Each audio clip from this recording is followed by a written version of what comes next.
Cox, bonsoir. Bonsoir. Nous vous recevons pour une chaîne internet qui s'appelle Thinkerview. On vous reçoit dans le cadre de votre activité et de votre bouquin sur les low-tech. Qu'est-ce que vous faites dans la vie? Est-ce que vous pouvez vous présenter succinctement? Alors dans la vraie vie, je suis ingénieur. Je travaille dans une grande société. Et donc je fais de Quelle temps société? en temps une société de transport public ferroviaire. D'accord. Qui est souvent à l'heure. Qui est souvent à l'heure, voilà, absolument. Mais pas dans la partie passager, donc ne me C'est pour challengez ça pas qu'il est avec... souvent à l'heure, Voilà, exactement. tout à fait. Et qu'est-ce qui vous a amené à vous intéresser sur l'épuisement des métaux, les low technologies et ces choses-là? Mais il y a une quinzaine d'années, en fait, je travaillais dans le conseil en stratégie, en organisation, voilà, dans un cabinet américain, franco-américain. Et donc, je me suis intéressé, en travaillant chez différents clients industriels, à ces questions-là, la question des ressources non renouvelables, c'est-à-dire ce qu'on pioche dans le stock de la croûte terrestre. Et au gré, comme ça, des années, je glanais des choses sur comment on fait des engrais, comment on fait un avion, comment on fait des télécoms, etc. Et est arrivé à la fin de la décennie 2000 la gigantesque accélération, notamment de la Chine, qui a propulsé donc les matières premières, pétrole, mais aussi métaux comme le cuivre, etc., à des sommets.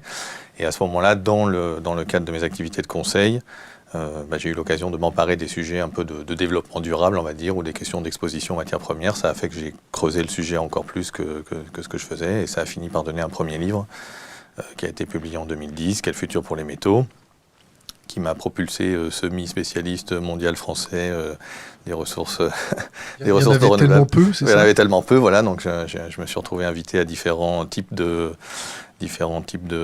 colloques ou voilà, ça m'a amené à faire quelques interventions à gauche à droite. J'ai rencontré des gens aussi. Ça m'a donné envie de faire un livre un tout petit peu plus grand public, donc l'âge des low-tech, et qui dénonce la question de croissance verte et de course en avant technologique à cause justement de cette question des ressources non renouvelables.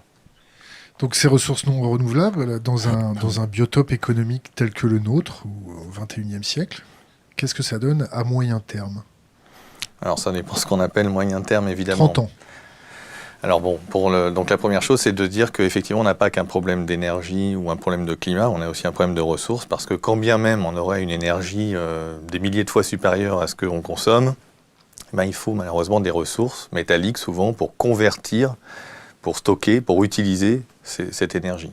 Donc, on tape dans un stock qui est forcément limité, il peut être très important, il est d'ailleurs très important, mais voilà, et il se trouve qu'a priori, à moins de se démontrer tous ensemble qu'on va aller le chercher dans d'autres choses, dans les astéroïdes, dans les planètes, voilà, on pourra y revenir éventuellement, parce qu'il y a déjà des gens qui sont sur ces questions-là, hein, il y a des gens qui pensent à faire de l'astéroïde mining, etc. Bon, ouais. Donc à moins de faire ça, on est dans un stock fini. Stock fini, ça veut dire qu'à un moment ou à un autre, on va passer par un pic de production.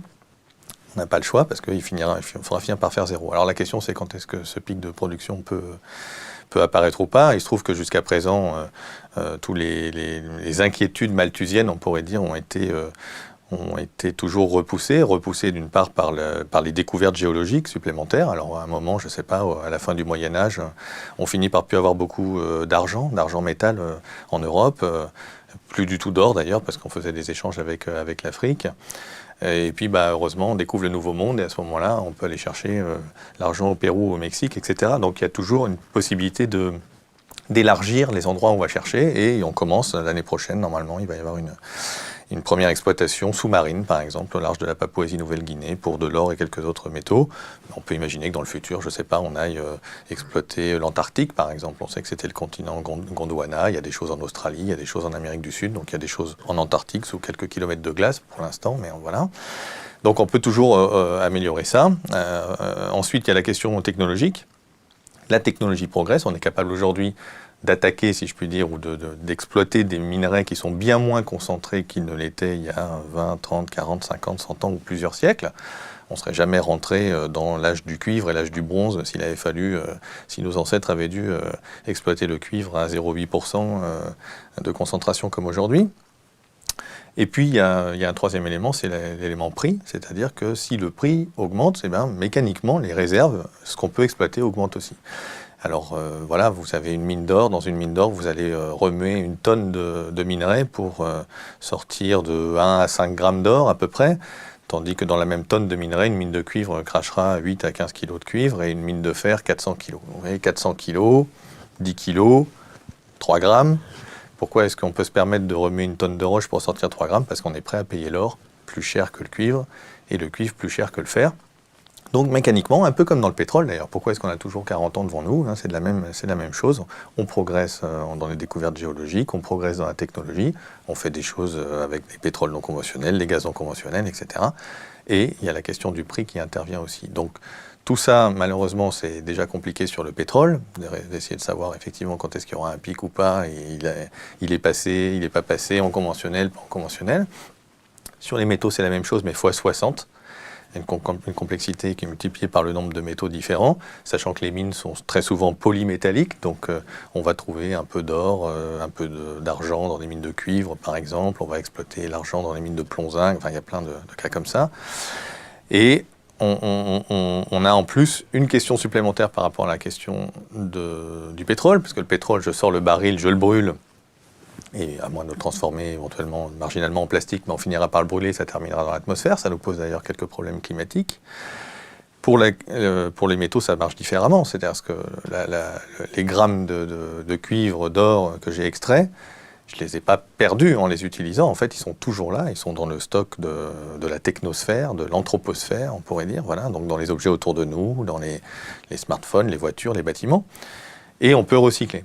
Voilà. Donc, du coup, il y a aussi la composante du recyclage qui intervient, c'est-à-dire que plus je recycle, évidemment, moins je vais avoir besoin de taper rapidement dans le stock, et donc plus j'éloigne potentiellement le risque de pénurie ou le risque de pic. C'est donc ça, cette grosse différence qui fait dire finalement aux tenants de la croissance verte et de l'économie circulaire, c'est-à-dire finalement les ressources non renouvelables, les métaux ne sont pas un problème, parce qu'on va recycler. On va recycler à l'infini, et le fait est que les métaux ont cet avantage, par exemple sur les plastiques. Avec les plastiques, bon, tous les plastiques ne se recyclent pas, mais les plastiques qui se recyclent, on va au bout de quelques cycles, justement, 3, 4, 5, 6, 7 parfois, on finit par casser les molécules, etc. Donc la qualité se dégrade. Ce n'est pas le cas pour les métaux. Les métaux, on peut refondre un lingot de cuivre et on va refaire un lingot de cuivre qui aura exactement les mêmes capacités. Donc, du coup, cette économie circulaire, elle est théoriquement possible. Ça fonctionne aussi sur l'argent? L'argent métal? Oui. Oui, absolument, oui, tout à fait. Vous pouvez garder vos pièces d'argent, les semeuses de 5 francs sous votre oreiller. Ou les Hercule, c'est mieux. Oui, alors ça, bon, après, il y a effectivement la question de la prime sur la pièce, mais oui, il n'y a aucun problème. Alors, il va y avoir ce qu'on appelle quand même potentiellement une perte au feu, c'est-à-dire que quand vous refondez quelque chose, bon, rien ne se perd, rien ne se crée, on est d'accord, mais vous allez avoir quelques molécules de ci, de là qui seront parties dans l'atmosphère ou ailleurs. Donc on a du mal à recycler à 100%, il n'y a rien qui a un rendement de 100% dans la vraie vie, on va peut-être être à 99 ou 99,9, ça serait déjà très bien. Le problème, c'est que la manière dont on utilise aujourd'hui nos métaux ne nous permet absolument pas d'atteindre des taux de recyclage de ce type-là. Alors, à quelques exceptions près, par exemple le plomb, qui est utilisé principalement dans les batteries de voitures, est très bien recyclé parce qu'il y a des impacts environnementaux, donc il y a un enjeu réglementaire derrière ça. C'est une filière de business to business, donc c'est facile de récupérer en fin de vie.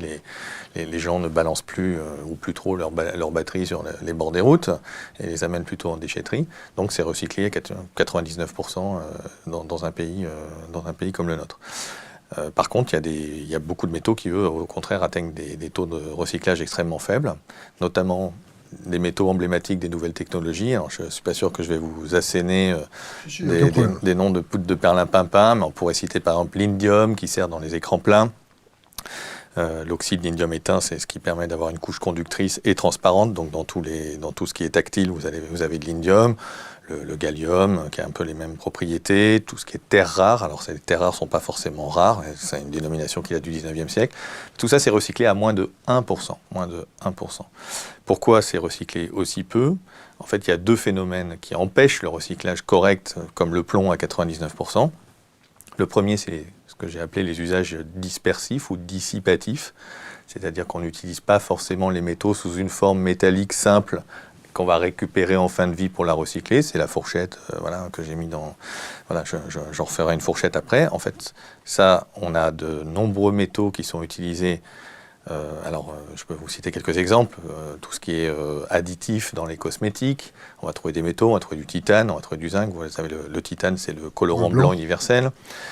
Donc il y a 95% du titane qui est utilisé sous cette forme-là, donc on ne peut pas recycler par définition, mais vous allez trouver du cobalt qui sert à faire du bleu, du chrome qui sert à faire du jaune et du vert, etc. Donc dans les peintures, les feux d'artifice, les tissus, dans les cuirs pour tanner les cuirs, etc. Il y a toute une gamme d'usages comme ça qui ne sont pas recyclables, et sans même parler de pièces qui s'usent. Je veux dire, on parlait tout à l'heure de ferroviaire. Si vous prenez la lame d'un pantographe en cuivre, elle court sur la caténaire et voilà, elle s'use, et de temps en temps, il faut les changer, même assez souvent. Donc ce cuivre n'est pas perdu, à nouveau, rien ne se perd, mais il a été dispersé dans l'environnement. Alors ça peut être parce que vous vous êtes lavé les mains, voilà, je prends une pièce de monnaie, je vais la frotter, et ensuite je vais me laver les mains, et ça va partir dans une station d'épuration. Ça va finir soit dans la boue d'épuration, soit dans une rivière, puis dans la mer. Donc je ne peux pas récupérer cette partie-là. Le deuxième effet, qui est un effet un peu plus embêtant, c'est l'effet de la complexité de nos produits. C'est-à-dire que tous ces métaux, les 60 métaux dont on parlait tout à l'heure, on les utilise assez rarement sous leur forme pure. Ça arrive, le câble de cuivre, la batterie au plomb dont on parlait tout à l'heure. Le bijou de mémé. Voilà, exactement.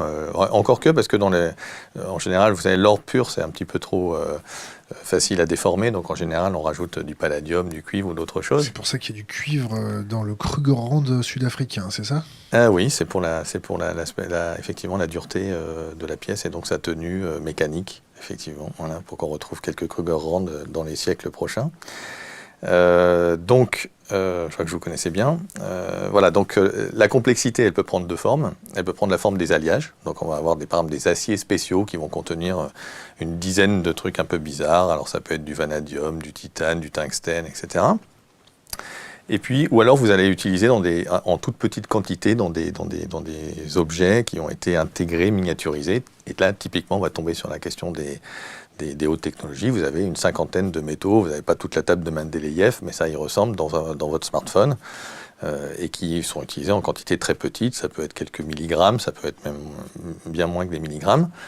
Et malheureusement, quand tout ça va arriver en fin de vie, qu'est-ce qui se passe ? On a des dizaines de milliers d'alliages différents, pour ne pas dire des centaines de milliers. Il n'y a évidemment pas des centaines de milliers de poubelles.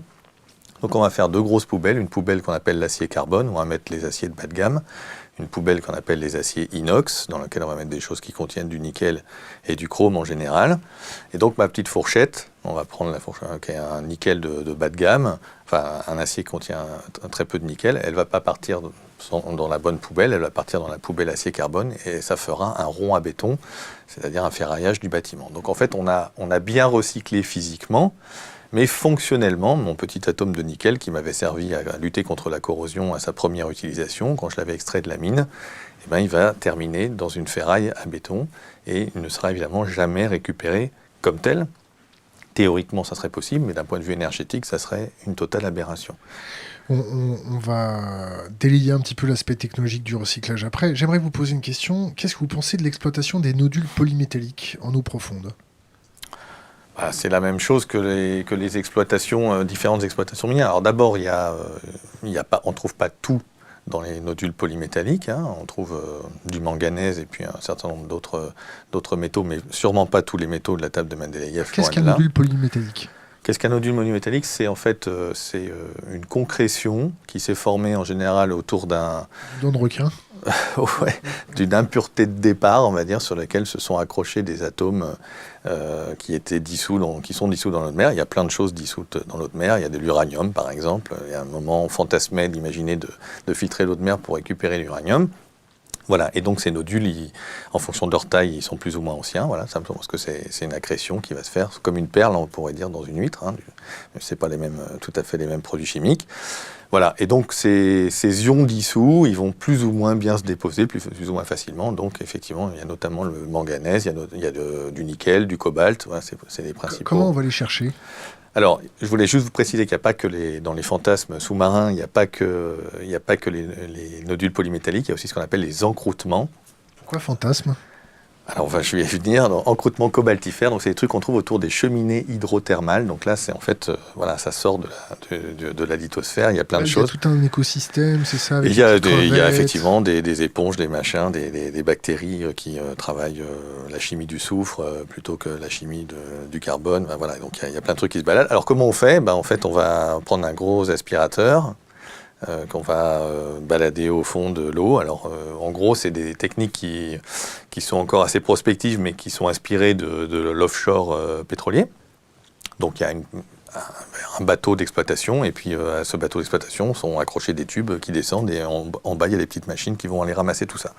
Donc, quel est le problème? Alors, le problème, on pourrait dire d'abord, il est environnemental, potentiellement, parce qu'on ne connaît rien à ce qui se passe sous ces 2-3 000 mètres d'eau. Alors, c'est un problème qu'on pourrait dire lié à n'importe quelle exploitation minière, parce qu'il faut savoir qu'évidemment, les exploitations minières, c'est parmi les activités humaines les plus polluantes. Bon, voilà, parce que... Alors, il y a plusieurs manières de faire, ça dépend si les exploitations sont souterraines ou bien sont en open pit, ça dépend un petit peu des critères environnementaux qu'on va appliquer ou pas, mais d'une manière ou d'une autre, on va toujours polluer parce qu'il restera des résidus miniers dans lesquels il va y avoir des métaux qui ne s'intéressaient pas, ou des métalloïdes comme l'arsenic, donc ensuite ça va être léché par les eaux de pluie, il faut faire des bassins, des fois ça lâche, il y a eu des cas comme ça. Bon. Donc on modifie le cycle de l'eau, on modifie plein de choses, donc de toute manière c'est impactant. Alors là c'est impactant au carré, on pourrait dire, parce qu'évidemment on ramasse des nodules qui sont...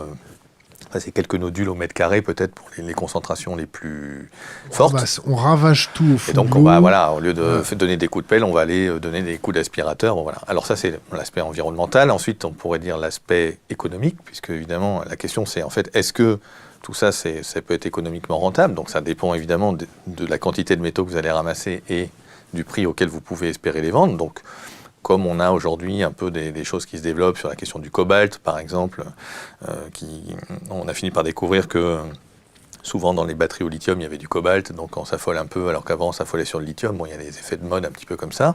Donc voilà, là, le nickel, cobalt des nodules polymétalliques, ça va être génial, bon, mais ça dépend un peu du prix. Et puis il y a la question énergétique, c'est-à-dire que, et c'est ça qui rejoint en fait toute la question des ressources, c'est ça qui est terrible, c'est qu'en fait, les ressources, on peut toujours aller chercher plus loin, on peut toujours aller chercher plus profond, on peut toujours aller chercher sous les océans. Comme je vous l'ai dit, ce n'est qu'une question de prix à payer. Et si vous acceptez un jour si vous êtes prêt à me payer le prix pour le cuivre ou le nickel de demain, j'irai vous le chercher, promis, jusque dans le jardin de votre grand-mère. C'est juste une question de concentration et de ce que je vais aller chercher. On n'a pas la limite dans les ressources qu'on a sur la question des énergies fossiles ou autres, d'ailleurs, qui est la question du retour sur investissement énergétique. C'est-à-dire, quand je vais aller récupérer un baril de pétrole, il ne faut pas que j'ai mis au départ un baril de pétrole en énergie d'exploitation ou en énergie grise pour construire la plateforme, etc. Parce que sinon, je fais tourner la cage à hamster pour rien. Donc, un baril doit me rapporter plus qu'un baril. Et d'ailleurs, malheureusement, ce taux, on appelle le taux de retour sur investissement énergétique, se dégrade puisque, justement, il faut aller chercher de plus en plus profondément ou des choses qui sont bien moins accessibles, bien plus difficiles à extraire que les pétroles onshore des champs supergéants découverts dans les années 30 à 60 dans le Golfe Persique, quoi. En Arabie Saoudite. Donc, dans les ressources métalliques, on n'a pas cette contrainte-là. J'ai pas une barrière qui est de dire « Ah là là, j'ai investi 3 barils de pétrole, contre 1 kilo de cuivre, ça vaut plus le coup ». Non. Si j'ai besoin de ce cuivre et que je suis prêt à mettre la quantité d'énergie nécessaire, j'irai vous le chercher, quelle que soit la teneur. Donc évidemment, nos ancêtres n'étaient pas stupides, ils ont commencé par taper à la pioche avec l'énergie du feu, voilà, et avec quelques ânes dans ce qui était le plus simple et accessible. On continue à faire ça, puisqu'il n'y a aucune raison aujourd'hui qu'une entreprise minière, si elle a deux possibilités, elle attaque un plutôt que l'autre.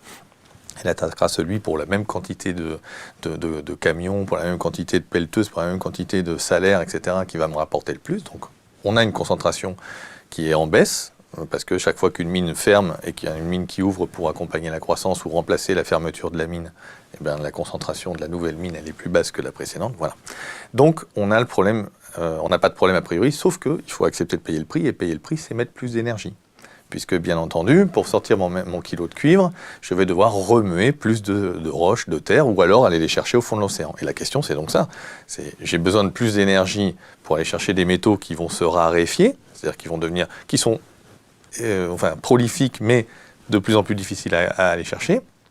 Et à l'inverse, j'ai une énergie qui, elle aussi, soit se raréfie, soit en tout cas se renchérit dans son côté métallique, c'est-à-dire que malheureusement, parce qu'elles sont intermittentes, parce qu'elles sont moins concentrées, Donc on en arrive. parce qu'il faut les stocker, les énergies renouvelables demandent plus de métaux. Donc on en arrive aux énergies renouvelables. Vous avez un postulat qui est, si mes souvenirs sont bons, de dénoncer ce greenwashing.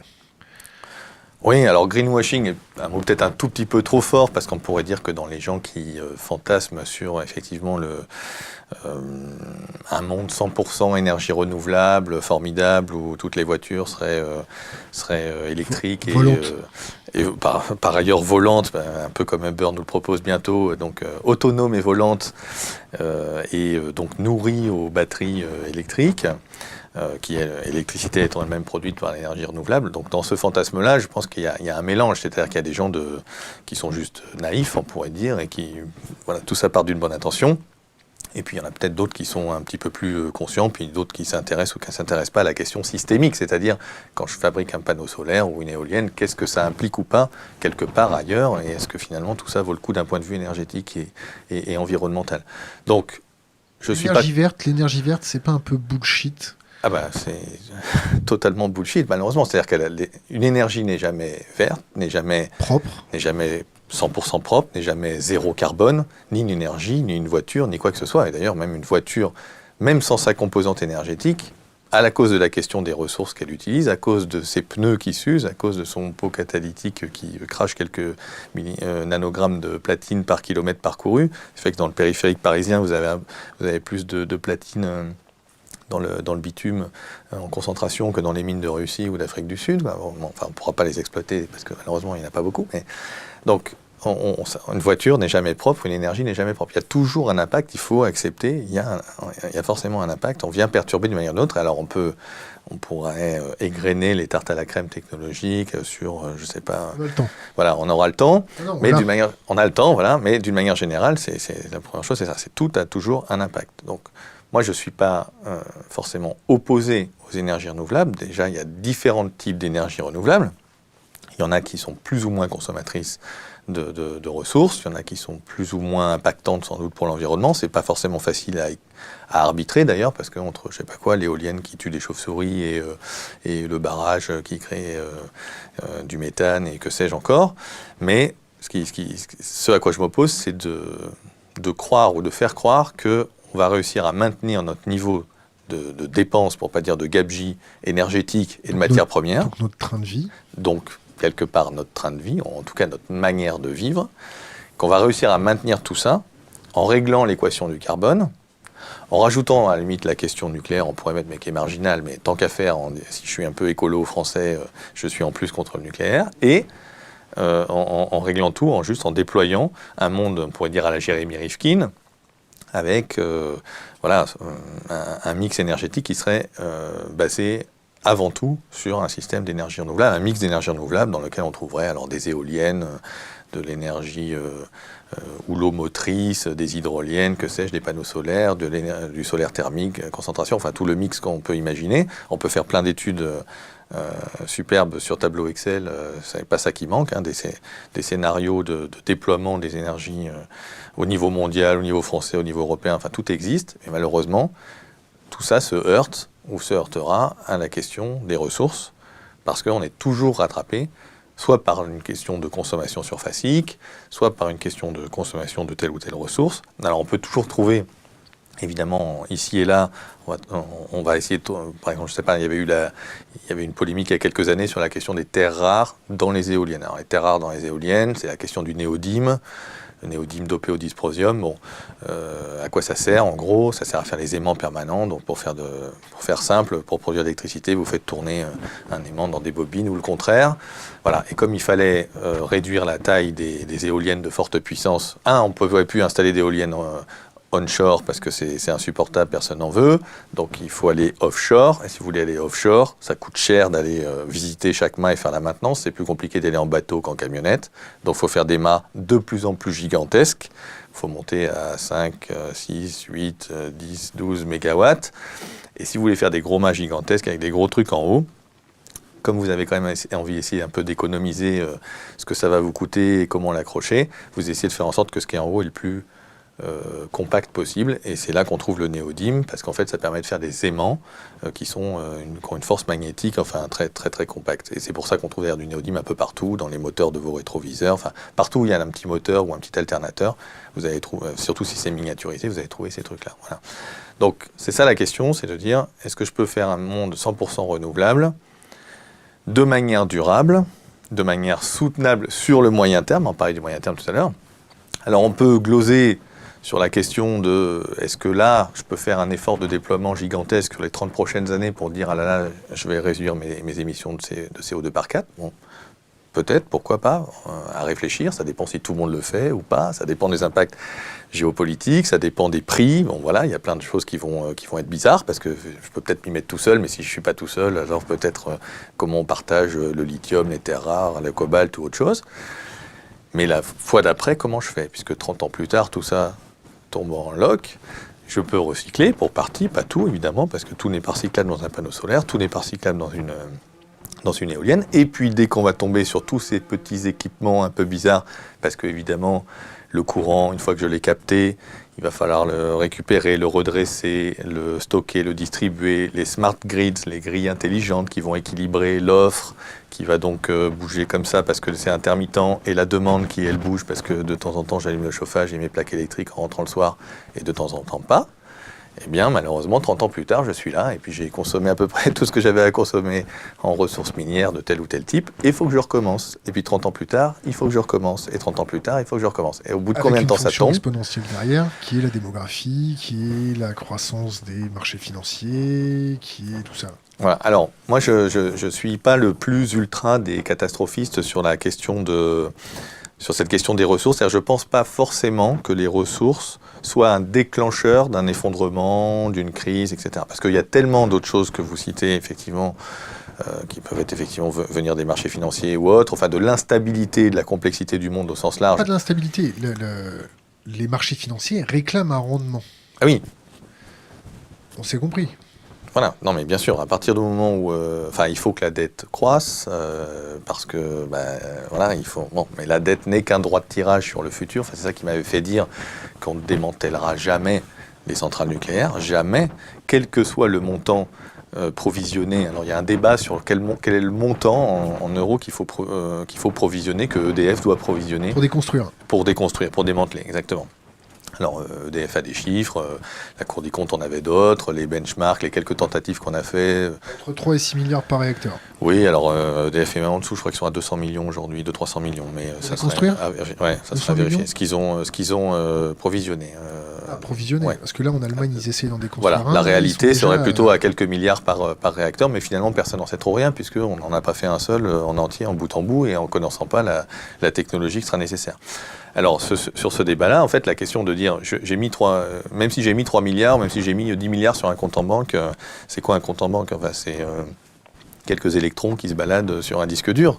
Donc, le jour où je veux réellement convertir mes 10 milliards en objets sonnants et trébuchants et en salaire réel. En calories. En calories, en robots, voilà, parce qu'il va falloir envoyer des trucs avec des machins radioactifs, il faut démanteler, etc. Tout ça est très compliqué. Le jour où je veux convertir mes quelques électrons qui me disent 10 milliards, mes bitcoins, quoi, en vrais trucs qui vont me servir à démanteler, ce jour-là, peut-être, on aura pu la disponibilité réelle énergétique et ou de ressources pour effectivement se permettre ça. Et comme il faut laisser refroidir un peu la casserole qui a du mal à s'arrêter quand même toute seule, donc il faut laisser refroidir peut-être, 50-100 ans avant de commencer à s'exciter. Bon voilà, dans 50 ou 100 ans, notre capacité dans la robotique et je sais pas quoi, et la mécanisation en zone hautement radioactive, je ne présume pas de ce qu'elle sera, mais je pense, d'ailleurs il y a eu une annonce récente, je crois que c'était il y a 1 ou 2 ans, d'EDF qui avait commencé à dire oui, mais de toute façon, on ne va pas démarrer les démantèlements à T0 plus 25 ans, ou je ne sais plus ce qu'était exactement le chiffre. Ils avaient déjà commencé à décaler en disant que c'était plus prudent de toute manière de laisser refroidir un peu plus. Donc voilà, tranquillement. On transmet ça aux copains. Ça sera les zones taboues du futur, peut-être. Le micro. Ouais. Alors, désolé, comme ça. Noter. Voilà. On est bon là ? Je sais pas, c'est le direct. On dira. Impeccable. Ouais. Revenons à nos moutons. C'est bon pour vous le son ? C'est bon. Désolé, j'ai perdu mon fil. Ça ouais, c'est pas grave. Centrale nucléaire. Ah oui, non, mais je voulais pas forcément lancer sur ça parce que c'est tellement à l'échelle du monde, c'est très. Donc vous n'êtes pas catastrophique, vous ne pensez pas que le pic ou le plateau d'exploitation des métaux entraînerait la primauté d'un effondrement? Voilà, je ne pense pas que ça soit un déclencheur. Ça peut être un facteur aggravant. Oui. Ça peut être effectivement des choses qui font que quand on se retourne, on est ah zut, ah oui, il y a ça aussi, donc ça viendra. Oui, effectivement, rendre plus difficile peut-être une manière de stabiliser ou de réagir. Effectivement, en fonction du nombre qu'on sera, tout ça est aussi évidemment un paramètre qui complexifie ou pas l'équation. Mais j'ai du mal à croire qu'effectivement, ça soit un élément déclencheur. Je vais vous envoyer notre ingénieur du son pour qu'il vous remette les câbles correctement. Ben alors c'est parti, on a tout notre temps. Il faut que je mette les... Mais j'ai pas de câble là. Si. Non mais ça va frotter en fait. Je le sors un peu comme ça. Là, oui. Ouais. On est bon. On verra bien. Bon, voilà. On est très à cheval sur la qualité sonore. Bah, absolument. On revient sur les low-tech. Ouais. Pourquoi les low-tech? Est-ce que c'est les low-tech façon Madagascar? C'est-à-dire qu'à Madagascar, comme ils n'ont pas grand-chose, ils apprennent à tout recycler un maximum pour pouvoir que ça dure le plus longtemps. Est-ce que c'est des low-tech façon Madagascar ou Cuba? Alors les low-tech, il y a effectivement, voilà, c'est un mot qui veut tout dire et rien dire. Il y a autant de définitions que de personnes qui en usent. Moi, les low-tech, mes low-tech à moi au départ, c'est juste pour dire attention au high-tech, c'est-à-dire tout ce qui, plus on va enrichir technologiquement, plus on va vivre et accélérer le phénomène que je décrivais tout à l'heure, à savoir usage dispersif, parce que quelques nanogrammes dans chaque téléphone, ça sera perdu. Les objets connectés demain, les objets connectés, ça contient des métaux partout. Et plus je vais complexifier le recyclage, puisqu'on n'en a pas trop parlé, mais voilà, le recyclage d'un smartphone, c'est un truc qui est un peu compliqué. Si tant est que ça rejoigne pas le Ghana, ou l'Afrique de l'Ouest, ou le Pakistan, ou la Chine, même si ça rejoint la poignée d'usines mondiales qui est capable de traiter ce genre de produits électroniques, qui récupèrent au mieux une quinzaine de métaux, encore pas 100%, sur la cinquantaine que contient le smartphone. Donc de toute manière... C'est un carnage aussi écologique, non ? Bon, encore ça, on pourrait dire... Ghana, ah oui, là, pour ce qui est du recyclage informel, oui, certainement. J'aime parce beaucoup cette explication du recyclage informel. Voilà, moi j'étais sur le recyclage formel, c'est-à-dire celui qu'on va réaliser avec les meilleures normes environnementales dans des usines. Voilà. Pas celui qu'on envoie... Celui où on brûle le briquet pour vérifier quel type de plastique c'est et on va récupérer grosso modo l'or du microprocesseur et quelques autres trucs. C'est effectivement un petit peu moins bien. Donc il y a des belles images qui circulent sur Guyou, en Chine ou au Nigeria, au Ghana, etc. Donc ça y est, là c'est moi qui ai perdu le fil. Je ne sais plus pourquoi on disait ça. Ah, il est low-tech, voilà. Donc moi c'est attention au high-tech parce que ça nous envoie dans le mur. En tout cas, la solution ne peut pas être juste une sortie par le haut technologique, avec dire j'ai toutes les technos disponibles qui vont me permettre de franchir le mur climatique, ressources, donc la science etc. et la technologie ne va pas nous sauver. Voilà. Donc qu'est-ce qu'on fait du coup? Et d'où ce mot un peu low-tech. Alors les low-tech, on peut dire, il y a une genèse, on pourrait aller chercher chez Ernst Friedrich Schumacher, par exemple, dans les années 70, il y avait la question il appelait ça, lui, les intermediate technologies, en français, ça avait été traduit par les technologies appropriées. Il y a eu tout un mouvement comme ça à la fin des années 60, début des années 70, qui était un peu post-décolonisation et transfert de technologie, aide au développement. Donc en gros, on avait commencé à monter dans les années, fin des années 50-60 des usines clés en main dans des pays ex-colonies, et puis ça a fini par tomber en décrépitude à gauche à droite parce que c'était un peu difficile à maintenir tout ça. Et donc il y a eu un mouvement, et notamment Schumacher, là, qui a écrit donc, ce succès mondial s'appelle Small is Beautiful, qui voilà, lui prônait en fait des technologies un peu moins complexes, c'est-à-dire c'était pas le rouet de Gandhi non plus, mais c'était pas la super usine high-tech de l'époque avec de l'automation, enfin voilà, et puis il y avait déjà des choses avec de l'électronique, etc. Et c'était plutôt le truc entre les deux, des bonnes machines-outils, des trucs qu'on pourrait envoyer, dont ils pourraient se servir un peu mieux, puis au lieu d'aller claquer 200 millions, ou je sais pas quoi, de l'époque, eh ben, peut-être c'était une manière de dépenser l'argent de manière un peu plus durable et de réellement faire du transfert. Bon, ça a eu un succès d'estime. Je pense que ça n'a pas vraiment été suivi, parce que d'un point de vue business, c'est moins intéressant pour les grandes entreprises qui pouvaient faire ce transfert de technologie et monter ces usines clés en main. Voilà. Donc ça, c'est un peu le côté, on pourrait dire, ça a donné Ça a donné peut-être une partie des low-tech de Madagascar ou autre aujourd'hui où il y a tout un mouvement low-tech. Je pense par exemple au low-tech lab de Corentin de Châtel-Perron, que je croise de temps en temps, très sympathique, où c'est parti, en tout cas il est parti de la question de dire comment les pays du Sud peuvent répondre à des besoins un peu fondamentaux, on dirait, eau potable, réfrigération, etc. Et donc il a monté quelque chose comme ça pour collecter des technologies de débrouille, mais maintenant c'est en train de prendre un peu de l'ampleur et il se dit et comment ça je peux m'en inspirer pour aussi faire des choses quelque part dans les pays développés gaspilleurs. Moi mes low-tech elles sont plus... Gaspilleurs ou en récession économique?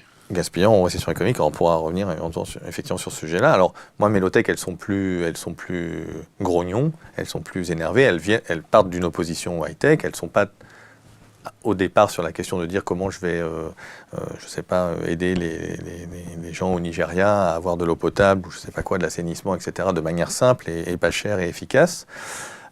Moi, ça part plutôt de dire, mais finalement, ici, comment on va faire atterrir ce vaisseau spatial un peu incroyable, qui est quand même sur un taux de consommation et de gâchis de ressources qui est effectivement pas soutenable à moyen terme. Et donc, qu'est-ce qu'on peut faire par rapport à cette contrainte-là? Et puis, on pourrait dire, il y a d'autres... Dans l'univers connexe des low-tech, il y a pas mal de questions autour de l'innovation frugale. Et ça, c'est plutôt les low-tech version entreprise, on pourrait dire, où c'est la Logan, on va dire, c'est voilà, la voiture Renault qui est un peu dépouillée, elle n'est pas enrichie de plein de trucs, donc elle est moins chère. Et elle permet d'adresser peut-être un espèce de marché émergent de classe moyenne des nouveaux des pays où ça en permet développement. ça permet aux pauvres simplement d'avoir un acte d'achat comme tout le monde. Voilà, donc ça, c'est plutôt la version business des low-tech qui, bon, voilà, moi, m'intéresse moins parce que voilà, j'en vis pas et je fais pas du conseil en low-tech, donc voilà, mais c'est plutôt ça. Et donc les low-tech, alors qu'est-ce que ça veut dire les low-tech? Donc il n'y a pas de label en low-tech, il n'y a pas ça c'est low-tech, ça c'est pas low-tech, ça serait affreusement compliqué parce que y a pas la définition serait impossible. Prenons par exemple, je sais pas, un vélo. Un vélo, on pourrait dire c'est low-tech parce que c'est assez durable, un vélo. Enfin, un pull, alors ça c'est le coup d'après, voilà, je vais y venir, mais par contre pour fabriquer un vélo, c'est juste affreusement compliqué, d'accord, hein. Imaginez de prendre un forgeron du village, enfin s'il sentait que ça existait encore, et de lui faire fabriquer un dérailleur. Ça serait quand même difficile. Alors il y a des vélos sans dérailleur, mais bon, il faut fabriquer la chaîne, etc. Donc c'est très compliqué. Mais finalement, c'est un objet assez simple. Ivan Illich, dans les années 70, aurait dit convivial, donc un truc qu'on peut s'approprier, qu'on peut réparer facilement, etc. Voilà. Alors, low-tech, du coup, pour moi, c'est plutôt une démarche. C'est plutôt une démarche qui consiste à dire attention, donc la sortie par le haut technologique, bon, peut-être, mais enfin, si on pouvait éviter de mettre tous nos œufs dans le même panier, on est dans la voiture de James Dean, on fonce vers la falaise, mais promis, et on sort les ailes. Voilà, il y a des millions, que dis-je, de chercheurs et d'ingénieurs et de techniciens en blouse blanche qui, effectivement, sont en train de nous préparer les ailes. On les a pas encore vues, mais promis juré, elles vont sortir. Au lieu de faire ça, voilà, une démarche en disant, bon, comment on fait atterrir le truc? Donc moi, j'aime bien résumer ça en 3 questions. Finalement, c'est pourquoi je produis, qu'est-ce que je produis et comment je produis. Alors, pourquoi je produis? C'est la question de la sobriété. C'est de dire finalement, bah oui, puisque rien n'est propre, aucune énergie, il n'y a rien qui est zéro carbone, neutre, etc. Et la première chose peut-être, c'est de se dire, est-ce que je peux me passer de certaines choses? Est-ce que je peux faire de la sobriété? Et c'est-à-dire j'ai appelé ça... Sobriété ou austérité? On peut appeler ça comme on veut, hein. Enfin, sobriété, austérité, frugalité, ça peut être contraint ou volontaire, ça peut être par la voie normative. À votre avis, ça va être contraint ou volontaire? Pour moi, ça sera un mix, c'est-à-dire que je pense qu'il y a un aspect réglementaire. Par exemple, on pourrait dire faire 80 km/h plutôt que 90 km/h sur la route. L'argument, en tout cas, de la sobriété, à côté de l'argument de la sécurité et du nombre de morts sur les routes, a été employé. Hein, on va consommer moins d'essence, vous allez voir, c'est super. Et du coup, en plus, je vous monte un petit peu la taxe. Donc ça peut être réglementaire. Et ça peut être aussi volontaire, c'est-à-dire qu'il y a plein de mouvements, par exemple, je ne sais pas, autour du zéro déchet, autour des magasins en vrac, autour des recycleries, ressourceries. Il se place plein de choses comme ça dans les territoires, où c'est des citoyens, des collectifs, les AMAP, on peut dire c'est low-tech, c'est des circuits courts, les Repair Café. Non, c'est ça hein? Ça marche à grande échelle? Non. Non, mais j'ai pas dit que ça allait marcher forcément à grande échelle. Enfin, moi, j'ai Qu'est-ce qu'on dit grande échelle? C'est quoi grande échelle pour vous? Alors là, on a sauté. Alors je ne ferai pas mes 3 questions. Alors, Non, on va y revenir. On y reviendra après. Ça se passe comme ça ici. Très bien. C'est quoi une grande échelle pour vous? C'est l'échelle de Tours, c'est l'échelle de Lyon, c'est l'échelle de Paris, c'est l'échelle de l'Europe. C'est une excellente question qui est au cœur de ma réflexion. Alors moi, j'ai un côté un peu jacobin. Alors c'est mon défaut un peu français. Alors je sais que par rapport au hacking et tout, bon, je marche sur des œufs.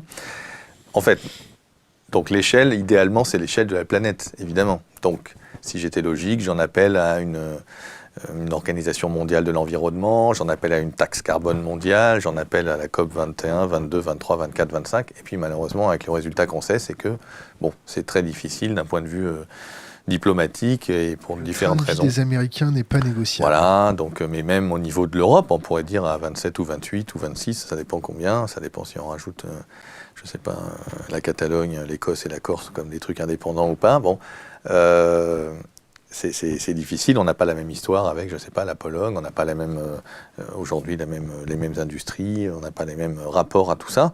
Donc c'est de toute manière extrêmement complexe de se mettre d'accord quand on est si nombreux. Malgré tout, il ne faut pas abandonner ce multilatéralisme, mais il y a quand même peu de chances, malheureusement, c'est pas un pari très très compliqué sur l'histoire, que ça aille assez vite, que le mouvement aille assez vite, quelle que soit la solution, surtout si en plus on se concentre uniquement sur la question justement des énergies vertes, qui finalement, j'aimais à gauche pour faire semblant d'émettre un peu moins à droite.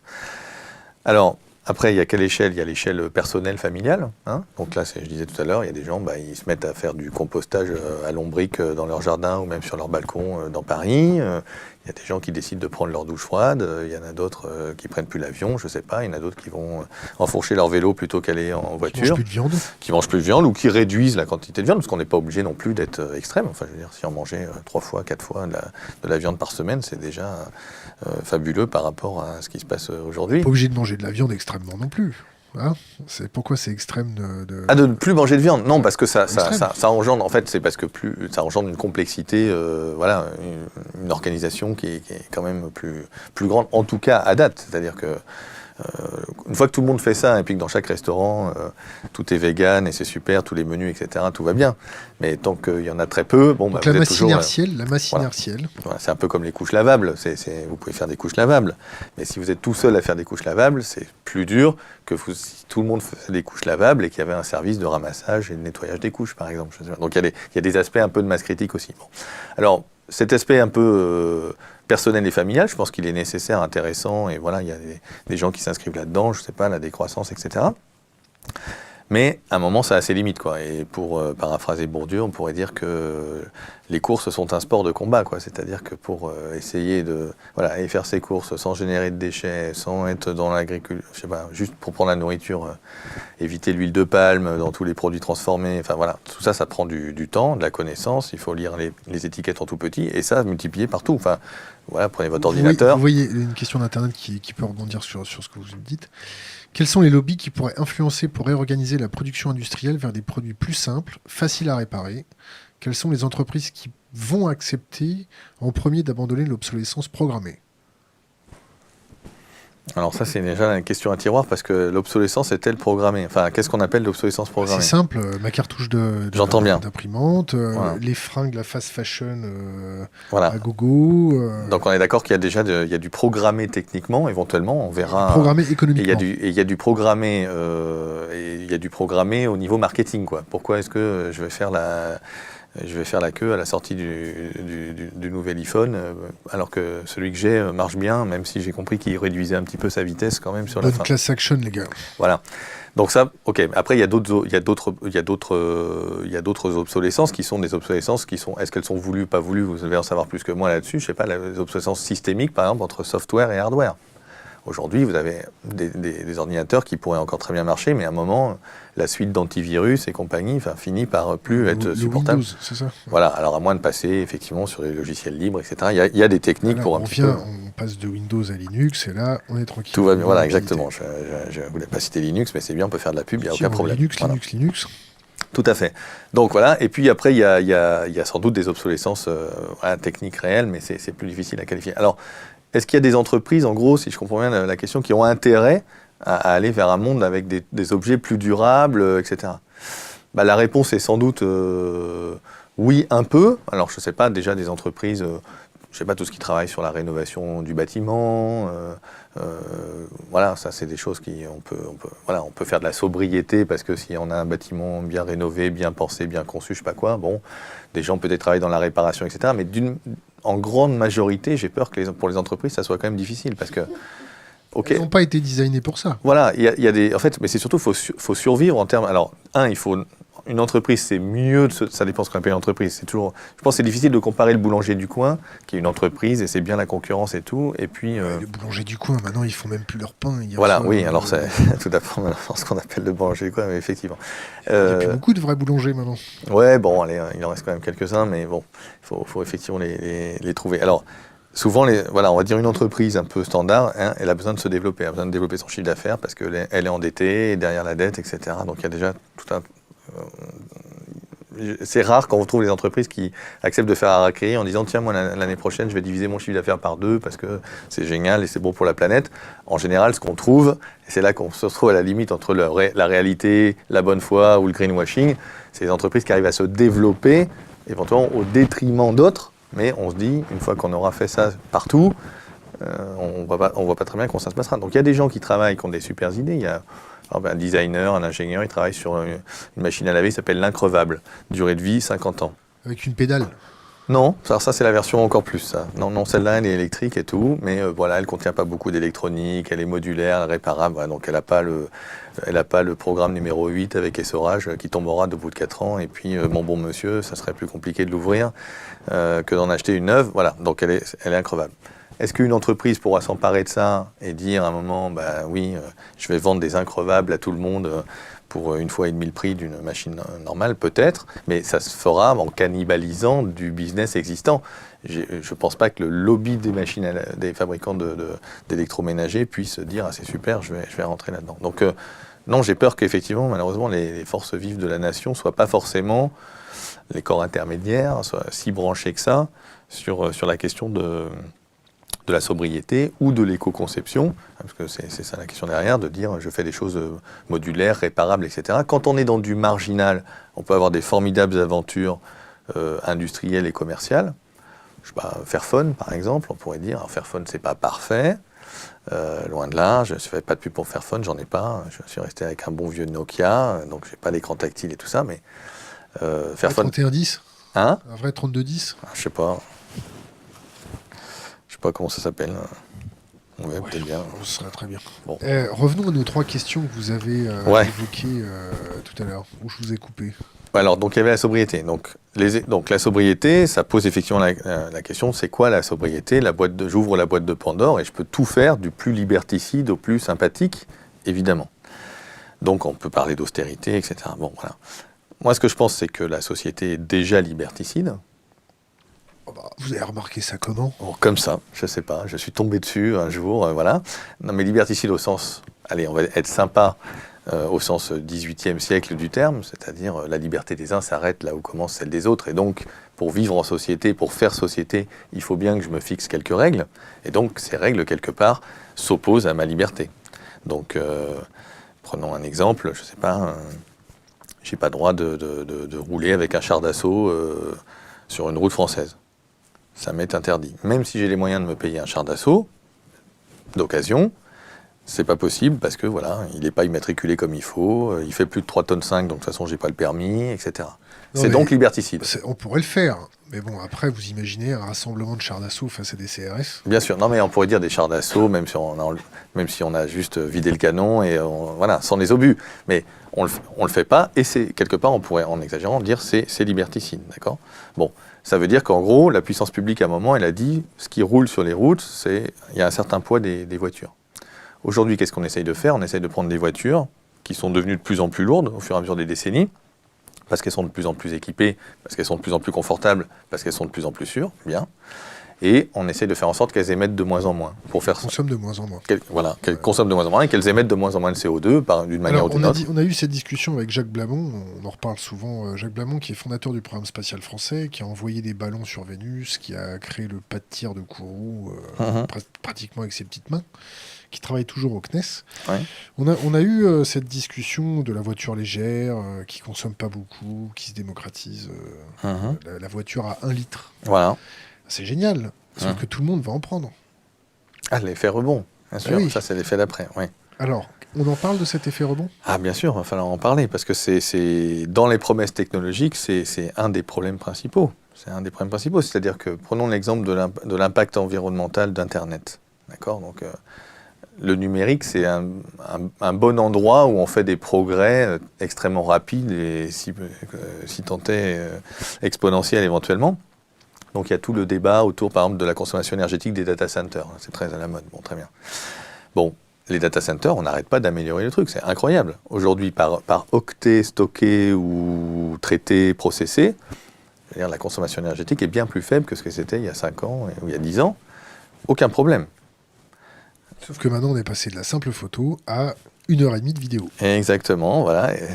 Donc on a aujourd'hui, alors si je prends juste la partie stockage, c'est donc 8 zeta-octets, que c'est mieux que moi, donc 8000 milliards de gigaoctets. Donc chaque internaute, on pourrait dire, si on a 4 milliards, je ne sais pas, chaque internaute a 2000 gigaoctets stockés sur le cloud. Bon, très bien.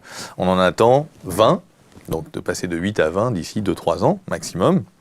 Alors effectivement, c'est les vidéos, oui, effectivement, le support vidéo. On est en train de sortir de la civilisation de l'écrit, de ressortir de la civilisation de l'écrit pour entrer à nouveau dans une sorte de civilisation orale. Mais cette fois, elle sera vidéo. Ça, c'est pas la civilisation orale des griots qui étaient capables d'apprendre Homère par cœur, quoi. Ça, c'est plutôt la civilisation orale des grouillots qui regardent des tutos.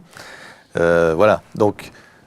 cet effet rebond, il existe dans le numérique, mais il existe effectivement dans les transports. L'autopartage, par exemple, c'est un bon exemple, j'aime bien le prendre.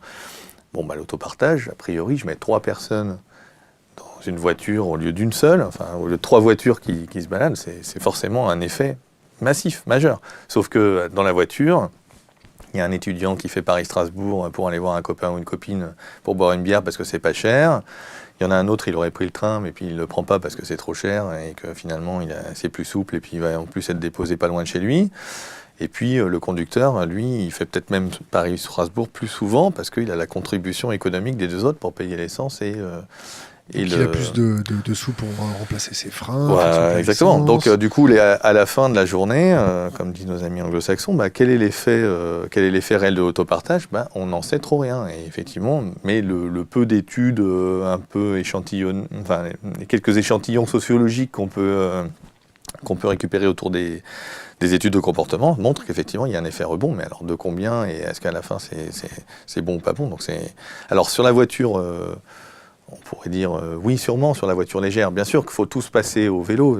Et là, le vélo, l'effet rebond sur le vélo, ça va être un peu plus difficile parce que même s'il y a une foultitude d'innovations sur les vélos, c'est génial. Hein, les vélos couchés, les vélos pour déménager, les vélos pour transporter les enfants, enfin c'est chouette, très bien. Mais bon, après, l'effet rebond au vélo, ça aura quand même une limite. Donc, sauf qu'on ne peut pas dire à tout le monde demain matin qu'on va passer au vélo parce que la civilisation, elle a été construite autour de la mobilité motorisée. Donc il faut passer progressivement à quelque chose d'autre. Comment on fait pour combattre cette inertie face à la réalité des menaces qui nous entourent ? Alors c'est là que moi j'ai un peu mes limites parce que je suis juste un modeste ingénieur, je ne suis pas psychologue, sociologue, politologue, anthropologue, que sais-je. Mais je pense qu'il y a justement, c'est là que je pense qu'il faut un mélange de poussées culturelles, d'expérimentation locale, de donner envie d'avoir envie, là, comme disait quelqu'un qui n'a pas passé la fin de l'année. Donc, et Robert ? Un accompagnement, ouais, et un accompagnement réglementaire, normatif, d'exemplarité aussi. C'est-à-dire que si je rentre du Japon avec un avion privé, c'est sûr que ça donne pas envie. Ou qu'on est maire de Paris et qu'on a 14 bagnoles. Voilà, donc paraît-il que c'est faux. Bon, Alors, moi je ne me prononcerai pas, mais voilà, donc on voit bien que là c'est un peu compliqué, c'est-à-dire que moi je pense que, l'histoire a montré que les gens pouvaient se serrer la ceinture, pas forcément dans des circonstances très agréables, j'entends bien, j'ai pas du tout envie qu'elles reviennent, on arrive j'entends dans bien. le dur de sujet, c'est-à-dire se serrer la ceinture. Voilà, mais on se serre la ceinture, c'est mieux quand tout le monde se serre la ceinture. C'est-à-dire s'il y a la gabegie d'un côté, et puis que moi je suis obligé de me serrer la ceinture parce que j'ai effectivement, je sais pas quoi, des taxes qui montent, des impôts comme ci, comme ça, j'entends sur des composantes énergétiques ou autres, on voit bien la taxe carbone, les bonnets rouges avec la taxe kilométrique sur les transports, etc. Donc c'est pas très difficile de faire monter la sauce sur des sujets comme ça. Les bonnets rouges, c'était pas parce que les autoroutes étaient toujours gratuites selon les dits d'une sombre... Oui, voilà, donc ça c'est Anne de Bretagne dans son contrat de mariage, effectivement. Bon, alors les routes sont gratuites et donc l'impact était plus fort peut-être en Bretagne que... la fin de l'histoire, c'est que les cochons... Les bonnets rouges ont perdu le marché de la gendarmerie. Parce que comme ils faisaient aussi les pulls de la gendarmerie, paraît-il qu'ils sont un petit peu fait savonner. Bon, changeons de sujet. Vous parlez d'éducation et vous êtes contre les écrans à l'école. Oui, pourquoi ? Effectivement, j'ai commis un ouvrage qui a été moins bien reçu que les low-tech d'ailleurs. Par l'éducation nationale, c'est ça ? Notamment, mais pas que, par aussi toute une cyber-communauté hyper geek branchée. Bienvenue. Voilà, mais pas forcément de chez vous. Hein, non, c'est plutôt chez les pédagogues un peu universitaires, travaillant sur ces questions-là. Alors oui, effectivement, alors ça paraît assez choquant, parce que surtout, l'école, nos enfants, c'est l'avenir. Il faut que l'école s'inscrive dans la modernité, il faut qu'elle apprenne aux gens à se servir du numérique, à ne pas tomber dans les panneaux marketing ou fake news ou que sais-je. Donc oui, voilà. Donc il y a toutes ces questions-là autour de quel doit être le rôle de l'école ou pas par rapport à ça. Bon, très bien. Mais bon, moi j'ai regardé ça un peu froidement, si je puis dire. Alors, d'abord, la première question, on pourrait dire, c'est la question pédagogique. La question pédagogique, c'est-à-dire, est-ce qu'on apprend mieux ou est-ce qu'on n'apprend pas mieux avec le numérique ? Est-ce qu'on apprend mieux en passant par l'écran ou en passant par un livre ou d'autres supports ?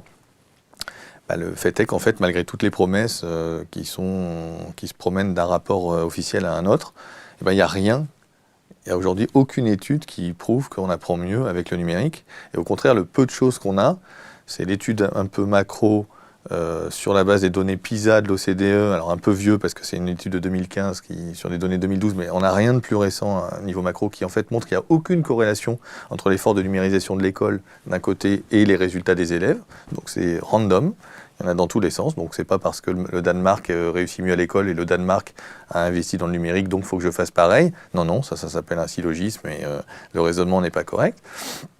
Et puis sinon, on a des petites études plus sur des petits échantillons et qui essayent de montrer si par exemple on montre une vidéo, on lit un truc sur un livre, etc. Et en fait, on s'aperçoit qu'en réalité, des fois même un contenu trop riche et peut-être contre-productif. Alors, qu'est-ce qu'on a essayé de dénoncer avec ma co-auteure Karine Movini, co-autrice, pardon, c'est le fait qu'en fait, c'est la seule chose qui restait à proposer. J'entends de la mandature précédente, quoi. C'est-à-dire en gros, devant la baisse du niveau de l'école, surtout la baisse de la concentration des élèves, le manque de motivation, etc., finalement, on allait leur apporter un support numérique et ça allait les motiver, ils allaient bosser ensemble, c'est génial, etc. Voilà. Et en réalité, c'est marrant parce qu'on est remonté au 19e siècle avec les lanternes magiques, l'ancêtre de PowerPoint.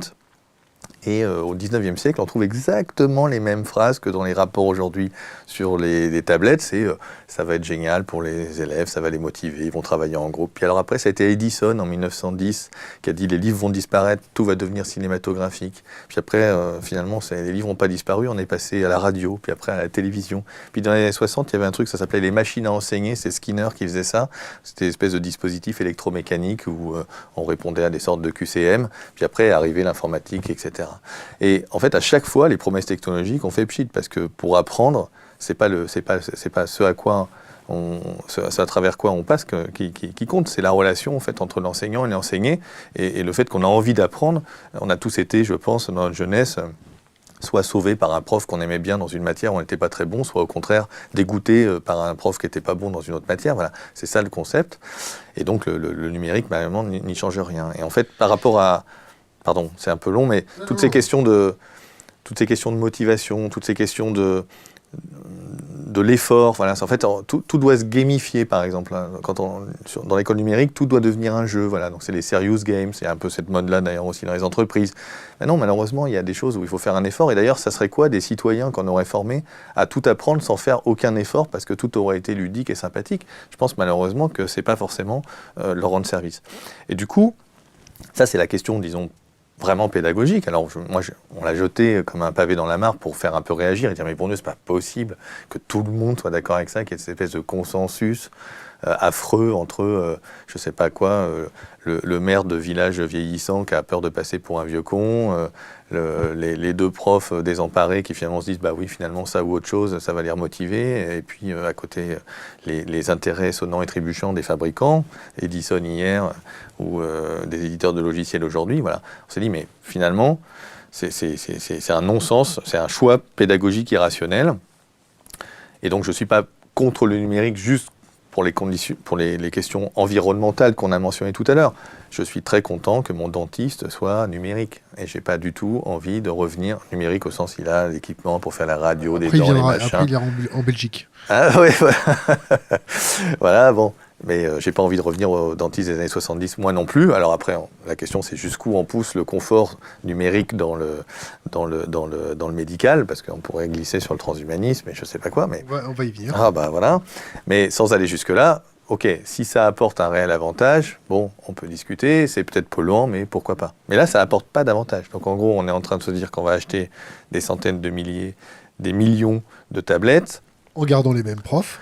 En gardant les mêmes profs, évidemment en racontant tout le temps qu'on va les former, que ça va être génial, qu'on va leur apporter des supports et tout. Mais comme d'habitude, on les laissera cul nus avec leurs équipements et puis ils vont regarder ça, non pas parce qu'ils sont numériquement analphabètes, pas du tout, mais parce qu'il y a les... Web, c'est ça?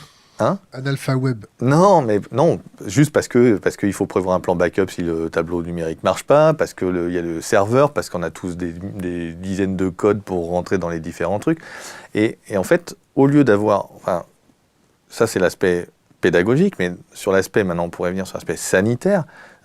Donc, on sait quand même... Enfin, il y a quand même de plus en plus de choses qui sortent sur la question de l'addiction numérique, notamment chez les ados, notamment... Donc, sur les... Il n'y a pas que chez les ados, les personnes âgées avec Candy Crush, c'est dramatique. Hein. Ah oui, je fréquente un peu le métro. Spécial dédicace à ma mère.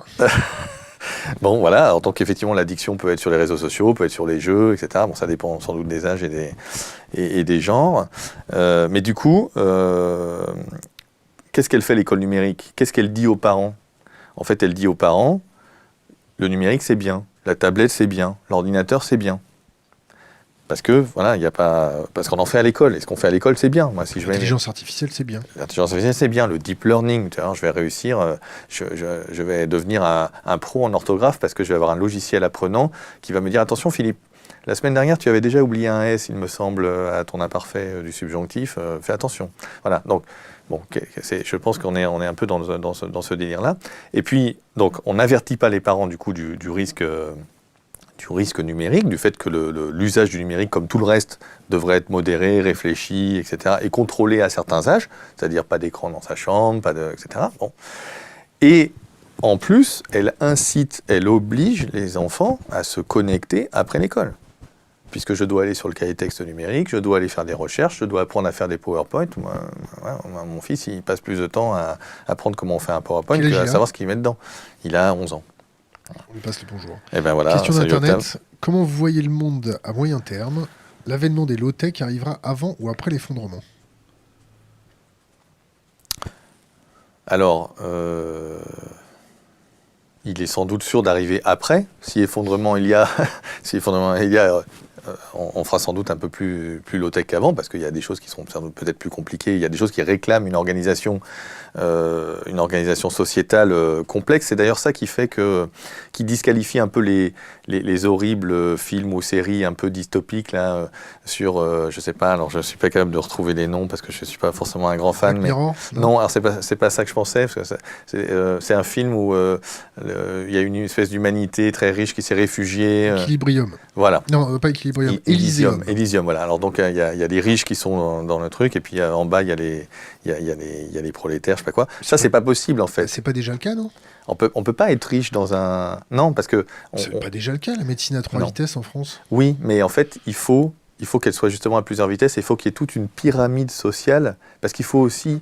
Voilà, je prends mon avion privé ou mon hélicoptère pour faire Monaco, je ne sais pas quoi, pour rejoindre mon île désert, etc. Il faut un concepteur d'hélicoptère, il faut un gars qui fasse la maintenance et qui change les pièces détachées, etc. Et donc ce gars-là, ça ne peut pas être juste un prolétaire qui crève la faim avec sa famille. Il faut qu'il ait un avantage à être concepteur d'hélicoptère.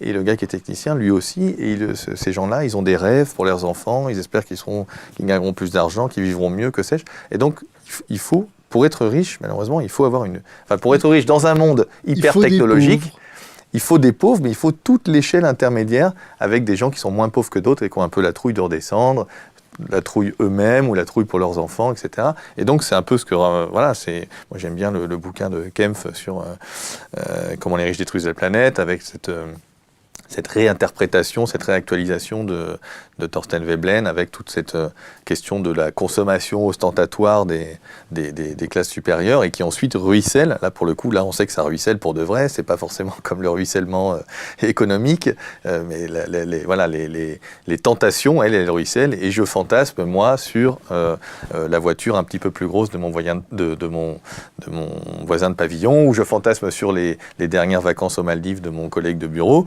Et je ne fantasme pas sur le yacht de Bolloré, parce que je sais que le yacht de Bolloré m'est inaccessible. Par contre, entre eux, ils se tirent la bourse réellement sur la taille de leur yacht. Et donc ça descend. Et après, ça donne des flux migratoires de jeunes personnes qui ont tous un téléphone portable pouvant aller sur Internet, voyant cette société d'ultra-consommation, d'ultra-transformant, et ensuite, ça donne des envies, c'est ça ? Oui, je pense. Alors, je pense pas que juste ça serait vraiment résumé affreusement que de dire que les flux migratoires sont provoqués par cette envie de la vision un peu de l'American Way of Life qui est accessible sur Internet. De fait, forcément, maintenant, tout est visible tout le temps, partout, donc on peut plus se mentir sur les niveaux de vie respectifs. Vous avez déjà discuté avec un migrant ? Directement, non. Mais ça fait partie. Ça se fait sans doute partie du truc, mais il y a aussi, je pense, la contrainte. La contrainte qui est liée au fait que, je ne sais pas, quand vous êtes planteur de tomates et que vous voyez arriver la tomate concentrée sur les ports africains à un prix défiant toute concurrence et qui ne vous permet plus de vendre vos tomates sur le marché local, par exemple. Vous pouvez lire L'Empire de l'or rouge, là, qui est tout récent, sur cette question de la mondialisation et qui montre comment... Enfin voilà, c'est toute la question aussi de la paysannerie qui est chassée dans les villes, donc de l'hyperurbanisation à un rythme beaucoup trop rapide, etc. Donc c'est pas juste la tentation. Bien sûr qu'il y a forcément un phénomène de culture tentation. Il y a aussi le fait d'ailleurs sans doute que quand on est parti, quand on a eu le courage de partir, je pense qu'il faut raconter... via Internet et la facilité peut-être de communication plus grande aujourd'hui, que ça se passe bien et qu'on est content d'être parti et que le rêve est en train de s'accomplir, même si on est en train de... Ça se passe pas trop comme ça. Là. Exactement. Nous, on a étudié les flux migratoires, c'était 2007, à Mayotte. On s'est déplacé sur place pour discuter avec les Mahorais, les Anjouanais. On a été faire un tour à la campagne. Ce qu'ils appellent la campagne, c'est la jungle. On a vu des Anjouanais planter des tomates, d'ailleurs. Il paraît-il que les tomates ne fonctionnaient pas à Mayotte, mais les Anjouanais ont trouvé des techniques. Et on a discuté avec eux et on s'est rendu compte déjà qu'ils fuyaient la misère. La misère, parce qu'on exportait nos envies aussi chez eux et on exportait nos comportements prédateurs sur les métaux ou les ressources. Et comme ils crèvent la dalle, ils sont obligés de migrer. Ou par exemple dans la Corne de l'Afrique, ils en ont marre de voir des super tankers ou des super bateaux de pêche raser tout ce qu'il y a devant chez eux. Ils sont obligés de se mettre à la piraterie pour vivre au départ. Et puis après, c'est revenu dans les mains de la mafia et dans les mains des passeurs, et des choses comme ça. C'est toute une économie.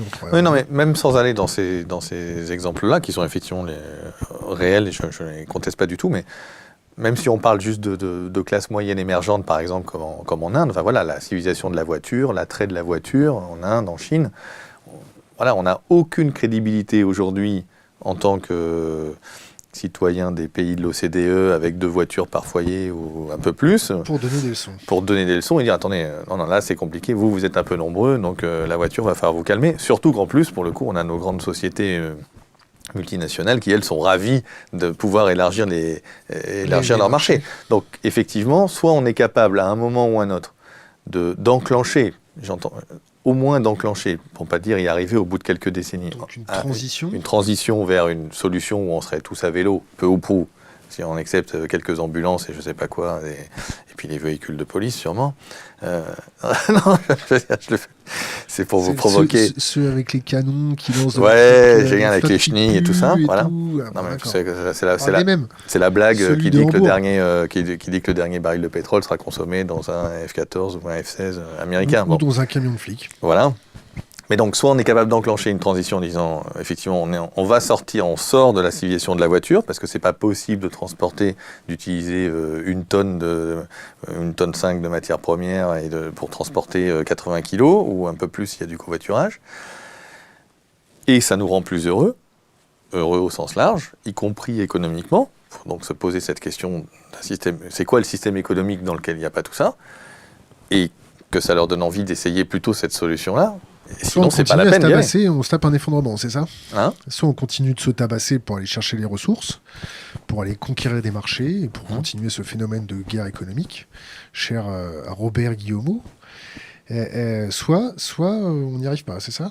C'est soit un effet de transition, soit on continue le jeu de la guerre économique. Oui, je pense, oui, d'une manière ou d'une autre, je pense que ça va se tendre. Alors ça peut se tendre de plein de manières. Ça peut se tendre avec effectivement la question de flux migratoires qui du coup créent des séismes politiques à gauche ou à droite. Ça peut se tendre avec des questions technologiques d'accélération de la productivité. Historiquement, voilà, on a toujours eu, il y a eu de la destruction et de la création d'emplois. Enfin, l'ouragan perpétuel technologique à la Schumpeter. C'est la destruction créatrice. Ouais, exactement. Donc là, le truc, jusqu'à présent, ça marchait bien parce que voilà, j'ai détruit un peu dans l'industrie, dans l'agriculture, puis voilà, on a trouvé des jobs de comptables, de juristes et de quelques autres trucs. Il y a aussi nos besoins qui ont explosé. Il y a aussi la complexité liée au fait d'être de plus en plus concentré sur un territoire. Ça engendre aussi des besoins et des métiers. Je veux dire, on ne peut pas faire n'importe quoi avec l'eau, l'assainissement, les systèmes de transport, etc. Bon, et donc ce truc-là, ça peut dévier un peu parce que aujourd'hui, on peut avoir. Alors, moi, je crois pas du tout aux études extrêmement alarmistes sur le nombre de jobs qui pourraient être détruits par l'intelligence artificielle ou les robots ou autres. Mais le fait est que ça en détruit, ça va continuer. Parce c'est des chiffres qui sont, je sais comment ils sont fabriqués. D'une part, c'est un gros tableau Excel avec des stagiaires qui mettent des pourcentages en face de chaque job avec une étude multicritère sur 4 trucs. C'est pas très dur à faire et c'est pas très très sérieux. Mais surtout parce que voilà, ça donne des chiffres qui sont absolument aberrants, qui disent qu'il y a 95% de chances que les serveurs et les serveuses, par exemple, dans les restaurants soient... On va dire dans le transport de personnes ou de fret, ça va quand même être une hécatombe, non? Ah, veto, là-dessus, faut pas me mettre en difficulté. Non, mais le fait est qu'il y a toujours eu de la productivité. On dit bonjour aux cheminots. Voilà. Il y a toujours eu de la recherche de productivité, qui a toujours eu lieu dans les industries, dans les services, partout. De la recherche de productivité ou de la recherche de cupidité? Non, de productivité au sens baisser les coûts en réduisant la quantité de travail humain qui était nécessaire pour produire une unité de quelque chose. D'accord ? Ça a d'abord été de la mécanisation. Cette mécanisation, elle était aussi là pour adresser la pénibilité. Donc pendant un moment, ça a permis d'avoir des jobs qui étaient moins durs que, je ne sais pas, creuser des tranchées à la main. Au lieu de mettre 30 personnes à creuser une tranchée à la main, vous mettez un tractopelle. Voilà, c'est plus facile, plus rapide et in fine moins cher parce que la quantité de travail mort, aurait dit Marx dans le tractopelle. Bon, bref, vous avez compris. Après, ça a été plutôt de l'automation. Il y a aussi eu de l'organisation. Le taylorisme fait partie de ça. Hein. C'est avant tout de l'organisation. Et puis ensuite, ça a été de l'automation, l'arrivée d'électronique dans les années 50-60. Puis maintenant, c'est le numérique et la version numérique plus avec l'intelligence artificielle. Donc ça, c'est une course qui ne s'arrête pas, qui ne s'arrêtera pas, qui ne s'arrêtera pas dans les paramètres économiques actuels. À quelle vitesse elle peut aller ou s'accélérer, j'en sais trop rien. Mais le fait est que quand on fait ça, qu'est-ce qu'on fait ? On remplace du travail humain par de la consommation d'énergie et de ressources. J'ai remplacé le guichetier de la RATP. L'esclave. Donc c'est pas forcément un job super bien, ok, très bien, peut-être. le composteur le poinçonneur des lilas non plus, bon, mais le fait est qu'il est remplacé par une machine, et une machine, c'est donc de la consommation d'énergie et de la consommation inéluctable de ressources, puisque on revient toujours à mon histoire de non-recyclage. Bien.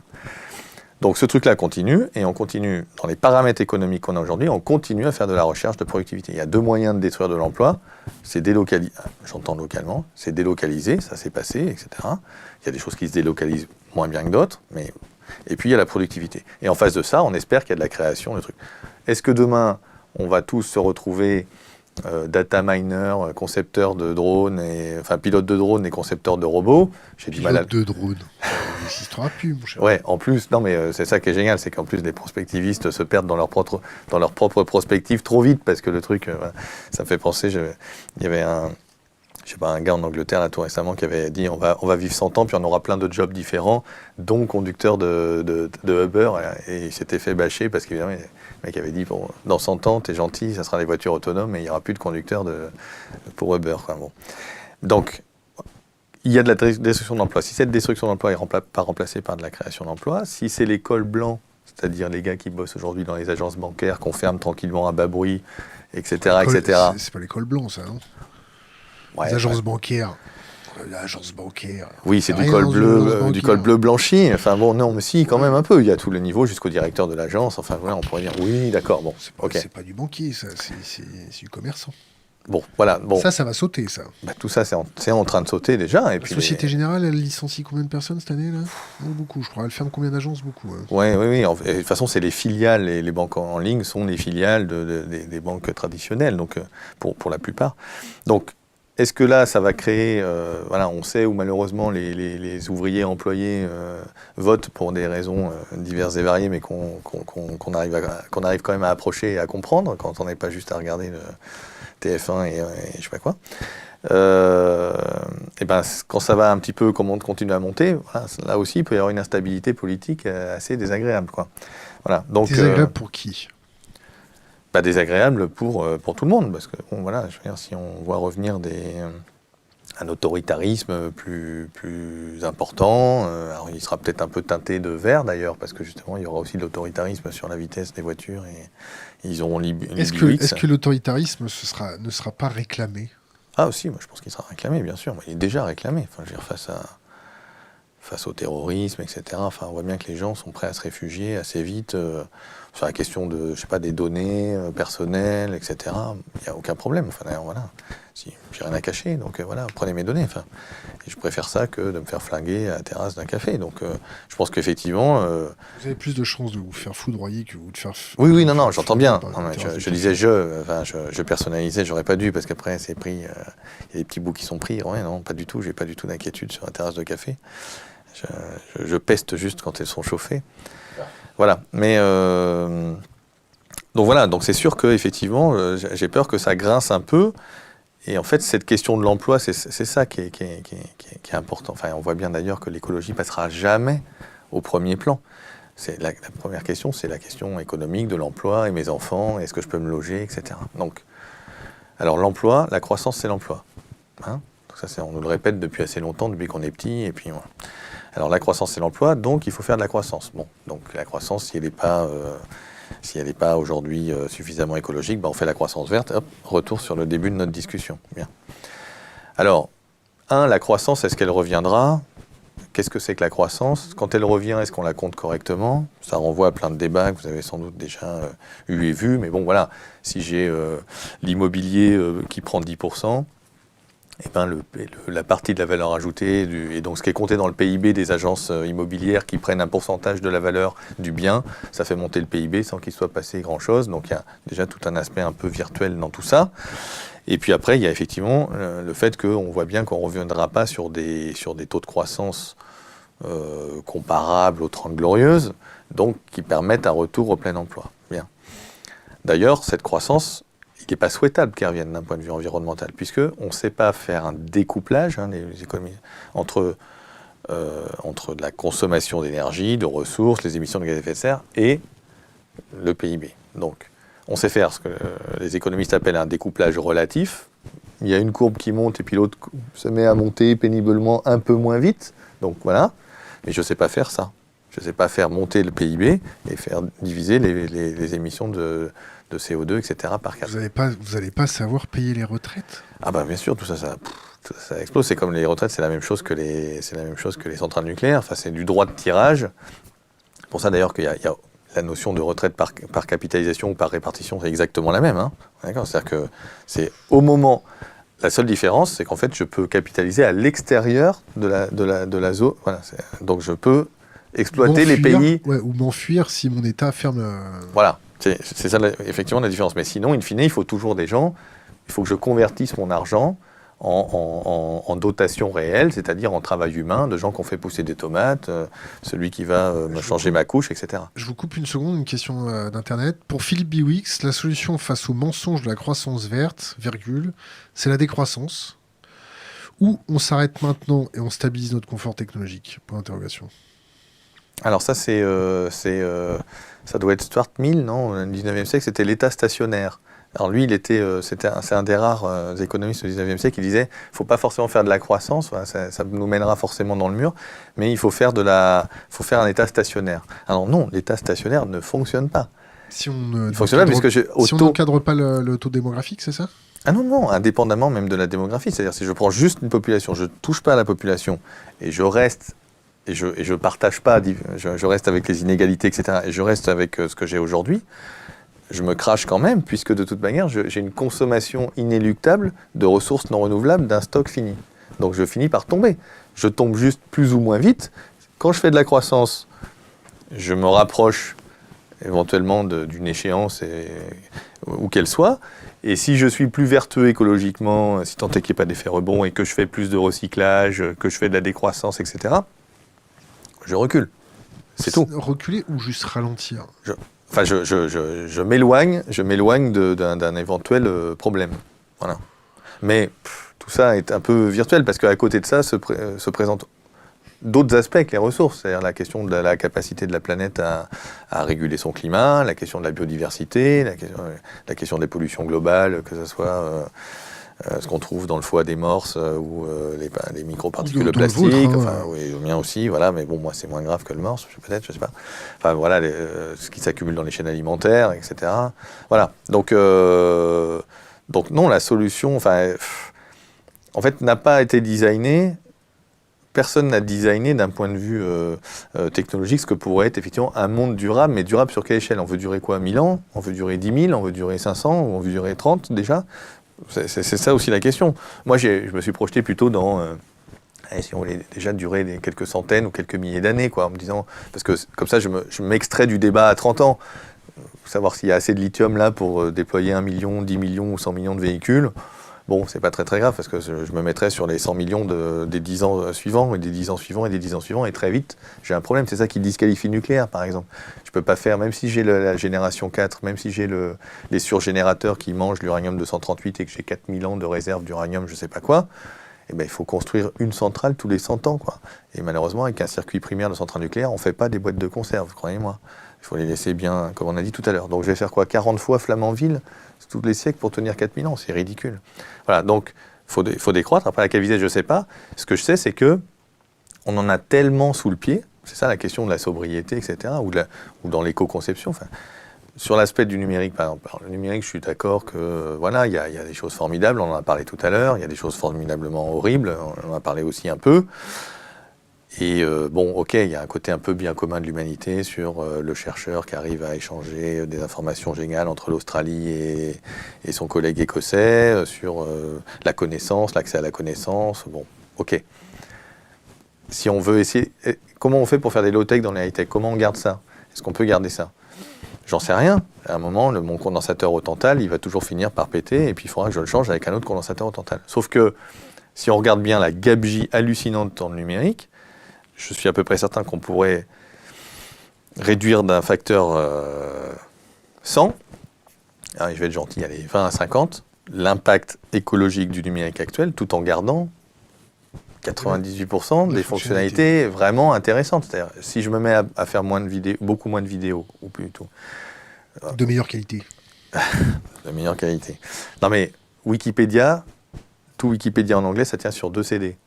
Alors, ne me faites pas dire ce que j'ai pas dit qu'ils ont quand même un peu plus de serveurs pour encaisser le trafic, évidemment. Mais ce que je veux dire, c'est que voilà, ils n'avaient pas d'argent à un moment, ils n'ont pas fait des photos, il n'y a pas de vidéo, les photos sont toutes à basse résolution, etc. Pourtant, ça remplit un certain, ça sert à pas mal de choses. Donc, si on ne fait pas de la vidéo, si on n'est pas sur une dictature du temps réel permanent, qui oblige à updater, à mettre à jour des serveurs et qui, du coup, en permanence font du trafic. Si on n'a pas ce culte hallucinant de la performance, c'est-à-dire que je ne peux pas me permettre, évidemment, quand je suis Amazon, que mon site tombe pendant 3 minutes, 20 secondes ou 1 heure. Je veux dire, la perte de chiffre d'affaires est tellement énorme. Donc on va faire quoi ? On va faire de la redondance énorme, etc. La question des équipements, on a dit tout à l'heure, les trucs sont potentiellement non pas increvables, mais je veux dire, s'ils sont pensés, modulaires, etc., sur la question des softwares, des obésiciels, ou ce qu'on met sur les pages web, etc., il y a un nombre de pistes hallucinant. Et quand on met tout ça ensemble, on peut diviser par 100 l'impact. Alors, est-ce que ça nous fait tenir jusqu'à l'an 4000 ? J'en sais rien. En tout cas, c'est mieux qu'un secteur du numérique qui, aujourd'hui, émet plus de CO2 que le transport aérien, croît plus vite que le transport aérien, et nous amène dans le mur. Et encore, ça, c'est sans compter les bitcoins, quoi. Un avis sur les bitcoins ? C'est les tulipes hollandaises ou John Law. Enfin, je pense que même les gens qui en prennent, ou même le Chicago Board of Trade reconnaît que c'est un produit spéculatif. J'ai du mal à à croire que ça puisse être autre chose qu'un produit spéculatif. Après, moi, je connais pas très bien les mésusages qui en sont faits, mais j'imagine tout à fait que c'est pas clean. Donc bon, voilà. Et puis effectivement, d'un point de vue énergétique, c'est juste une aberration, parce qu'en fait, on fait tourner des data centers pour rien faire, quoi, finalement, juste... Oui, on fait tourner des pros pour aller calculer un petit peu... Oui, mais ça devient quand même non négligeable, hein, cette affaire. Hein. Oui, c'est surtout quand on va avoir une bulle du dollar qui va se réfugier sur les crypto-monnaies. Là, ça va être vraiment fort. Il faudra qu'on y mette tous nos ordinateurs, même ceux qui n'ont pas l'habitude d'être mineurs. C'est surtout EDF qui va être content. Question d'Internet. Salaire à vie pour les humains remplacés, point d'interrogation. Qu'est-ce que vous en pensez ? Le salaire universel. Ok, alors... Le débat sur le salaire universel, il est chargé. J'avais commis d'ailleurs une tribune pendant la campagne présidentielle. Ça parlait de Benoît Hamon, non ? Oui, absolument. On a lu la même. Voilà. Non, je l'avais voilà, qui en fait qui renvoyait un peu dos à dos Hamon et la Silicon Valley, c'est-à-dire en disant... finalement, si le salaire universel, c'est juste une manière de dire les robots, les machines bossent pour nous, et donc dans un cas, c'est juste pour éviter que ça s'effondre parce qu'il y a un taux de prolétaires trop grand, et dans l'autre, c'est je fais ça un peu social, c'est super parce que les gens ont perdu leur boulot. Pour moi, c'est à peu près la même chose, et ça repose sur des bases qui sont pas correctes, qui sont le fait qu'on peut vivre dans une société hyper technologique, hyper machinique, avec des ordinateurs, d'intelligence artificielle partout, et des robots et des drones de livraison. Alors, donc ça c'est le premier point. Donc moi je préfère la société de post-croissance ou de décroissance. Alors je dis post-croissance, souvent maintenant ça fait moins peur que décroissance. Ça post-croissance, de plein emploi ou de pleine activité, que une solution avec des gens qui bossent pas, à qui j'ai donné le salaire à vie du coup, et puis on peut définir le niveau, et puis des gens qui continuent à bosser. Après j'exclus pas que, je sais pas, par exemple... il peut y avoir des usines ou des activités hyper polluantes, et on pourrait tout à fait imaginer qu'au lieu d'avoir le stress de fermer l'usine et de mettre 200 mecs sur le carreau, alors que le truc, on sait qu'il est néfaste d'un point de vue environnemental, on pourrait imaginer effectivement d'avoir des mécanismes d'assurance chômage augmenté ou je sais pas quoi. Hein, bon. Droit de tirage augmenté. Ouais, alors droit de tirage c'est pareil, là c'est un peu... je suis hyper méfiant sur ça, parce qu'il y a les droits de tirage en mètres carrés, mais finalement les mètres carrés, ils sont à Neuilly ou ils sont à Clichy, enfin bon... ça me paraît un peu compliqué. Après, il y a des choses intéressantes, c'est de dire ça c'est pas normal de payer l'eau de sa piscine et l'eau pour prendre sa douche au même prix du mètre cube, etc. Donc là, sur l'aspect des progressivités des tarifs, etc., il y a plein de choses intéressantes à faire. Alors, post-croissance de plein emploi, c'est de dire quoi ? C'est de dire qu'en fait, effectivement, il y a des emplois qui disparaîtraient parce qu'il y a des activités qui sont juste néfastes d'un point de vue environnemental qu'on ne peut pas se permettre de continuer à faire. Donc, on ne va pas juste fabriquer des trucs pour pouvoir les jeter pour dire que ça crée de l'emploi, quoi. Enfin, en gros, c'est la filière des sacs plastiques en Auvergne. Ah là là, il faut continuer à avoir des sacs plastiques parce que sinon, je vais mettre des gens sur le carreau. Bon, à un moment, il faudra qu'on réfléchisse différemment. Et comment on peut faire ça ? De mon point de vue, c'est que on en revient un peu au rôle de l'État de tout à l'heure, je disais, c'est-à-dire qu'aujourd'hui, l'État, il a encore une puissance énorme, même si on peut dire qu'il a rendu beaucoup de choses à l'Europe, etc., ou demain aux régions, je ne sais pas. Il a une puissance prescriptive, normative, réglementaire, ce qu'on a dit tout à l'heure. J'interdis les voitures de plus de 1000 kg l'année prochaine, et puis 995 kg l'année d'après, et puis je vais vite aller vers la bicyclette, tout en donnant aux gens la possibilité de se préparer. Il a un pouvoir d'achat. Il est prescripteur d'achat public, c'est énorme. Il a un pouvoir d'emprunt. Il a un pouvoir d'emprunt, effectivement. Alors, dans son emprunt, on pourrait mettre, sur la partie financière, il a un pouvoir de soutien à l'innovation. Or, aujourd'hui, c'est plus facile d'aller capter un peu d'argent public sur les fonds d'avenir, etc., quand je suis un peu numérique, start-up, avec du réseau, Las Vegas et machin, super, plutôt que quand j'essaye d'ouvrir un atelier de réparation de vélo ou je ne sais pas quoi. Bon, voilà. Les achats publics, le contenu en emploi des achats, c'est-à-dire qu'on peut dire que si j'achète un bâtiment, ben je peux compter les heures de travail qu'il y a dedans. Est-ce que c'est des panneaux préfabriqués qui ont été faits à l'autre bout de l'Europe ? Est-ce que c'est des artisans locaux qui peuvent travailler ? Donc il y a des questions autour de ça. Et puis il y a la question fiscale. La question fiscale qu'on n'a pas rendue au niveau européen à date, que je sache en tout cas. Et en fait, on vit... Pourquoi est-ce que la productivité, elle fonctionne ? Pourquoi est-ce qu'on remplace des gens par des machines ? Pourquoi est-ce que si je vais chez mon distributeur de machines à laver préféré, c'est plus cher de l'ouvrir et d'essayer de la réparer, si tant est que ce soit possible, que d'en acheter une neuve ? Parce que j'ai fait un arbitrage fiscal entre le coût du travail humain et le coût des ressources et d'énergie. J'ai assis sur le travail humain, j'ai fait porter sur le travail humain le coût de la sécurité sociale, le coût du chômage, le coût des retraites, etc. Donc du coup, à la fin, c'est trop cher, mon bon monsieur. Et les entreprises, les administrations, nous tous, dans nos actes consommateurs au quotidien, à moins d'être effectivement un peu militant et d'essayer de réfléchir à tout ça, et encore c'est dur, eh bien, on va arbitrer vers ce qui est le moins cher, et le moins cher, c'est là où j'ai rien assis, donc c'est moins cher de mettre 1 kWh, etc., que de mettre... Militant ou réaliste. Oui, voilà, mais... Donc, après, voilà, il y a plein de calculs. Jean Covici, qui passait chez vous l'autre jour, voilà, vous raconte combien d'esclaves énergétiques vous avez, etc., et combien peu cher est l'énergie d'un litre de pétrole ou d'un kilowattheure électrique par rapport à l'équivalent humain. Et ben ça pourrait changer. Ça peut changer. On peut décider demain d'aller... alors, ça peut être progressif. Après tout, il y a une espèce de mini Big Bang fiscal sur la question de la CSG, par exemple, pour transférer des choses du travail vers le capital ou les retraités. Enfin, on verra ce que ça donne. Bon, alors, versus flat tax et tout. Donc, ne rentrons pas dans ce débat-là, mais ce que je veux dire, c'est qu'il y a des choses qui sont possibles, ça se fait. Et ben là, ça serait de faire un transfert du travail humain vers ce qui est rare aujourd'hui, à savoir, ou ce qui est rare ou coûteux au niveau environnemental, l'énergie et les ressources. Et donc sortir du système un peu 19e siècle, où en fait les ressources étaient gratuites, hein, Jean-Baptiste sait, les ressources sont gratuites, sinon on ne les aurait pas pour rien, donc elles ne coûtent que le coût du travail et du capital pour les extraire, rien d'autre. Et au contraire, le travail au 19e siècle, bon, il y en avait encore quelques-uns qui préféraient essayer de se planquer dans les campagnes au lieu de rejoindre Birmingham et autres. Donc le travail, c'était plutôt la partie ressources rares, on va dire. Donc on a tout mis sur ça. Et enfin, avec derrière le XXe siècle qui a amené toute l'assurance sociale, etc.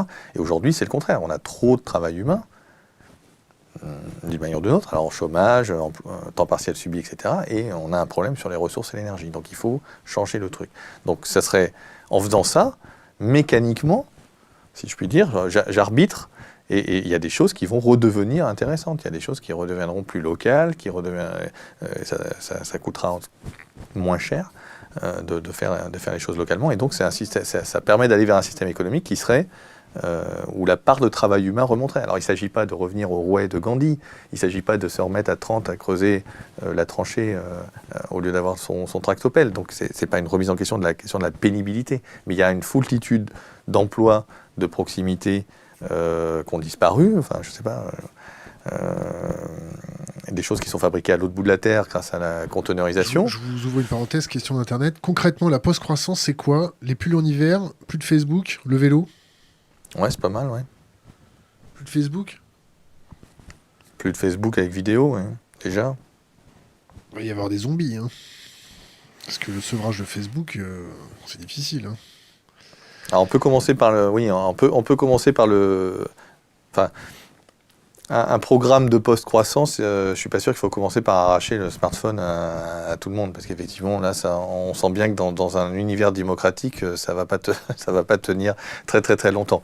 Alors, l'exemple du pull, quand même, c'est intéressant, parce qu'effectivement, c'est la différence entre l'efficacité et la sobriété. C'est-à-dire que isoler son bâtiment et continuer à le chauffer à 23 ou 24 degrés en hiver, comme on fait maintenant, versus, je sais pas, 16, 17, 18 degrés, il y a quelques décennies, hein, tout ça, ça bouge. Hein, 13, quelques décennies. Oui, alors, oui, là, on est sur... oui, ça Sur dépend la où, campagne, évidemment, hein, c'est voilà. toujours pareil, mais dans les Carpates, oui, dans le château de Dracula, on est à Bourgogne, 13, hein, même, voilà, ou même au fin fond de la Fourque. Bon, donc, oui, alors, et la question, c'est, est-ce que ces années-là, vécues par les gens dans ces années-là, je sais pas, si on interroge des petits vieux, des petites vieilles sur les années 60-70, est-ce que c'était des années liberticides? Est-ce que c'est des années qui... Voilà, est-ce qu'ils ont vécu ça comme une... Est-ce que la consommation énergétique a favorisé les libertés?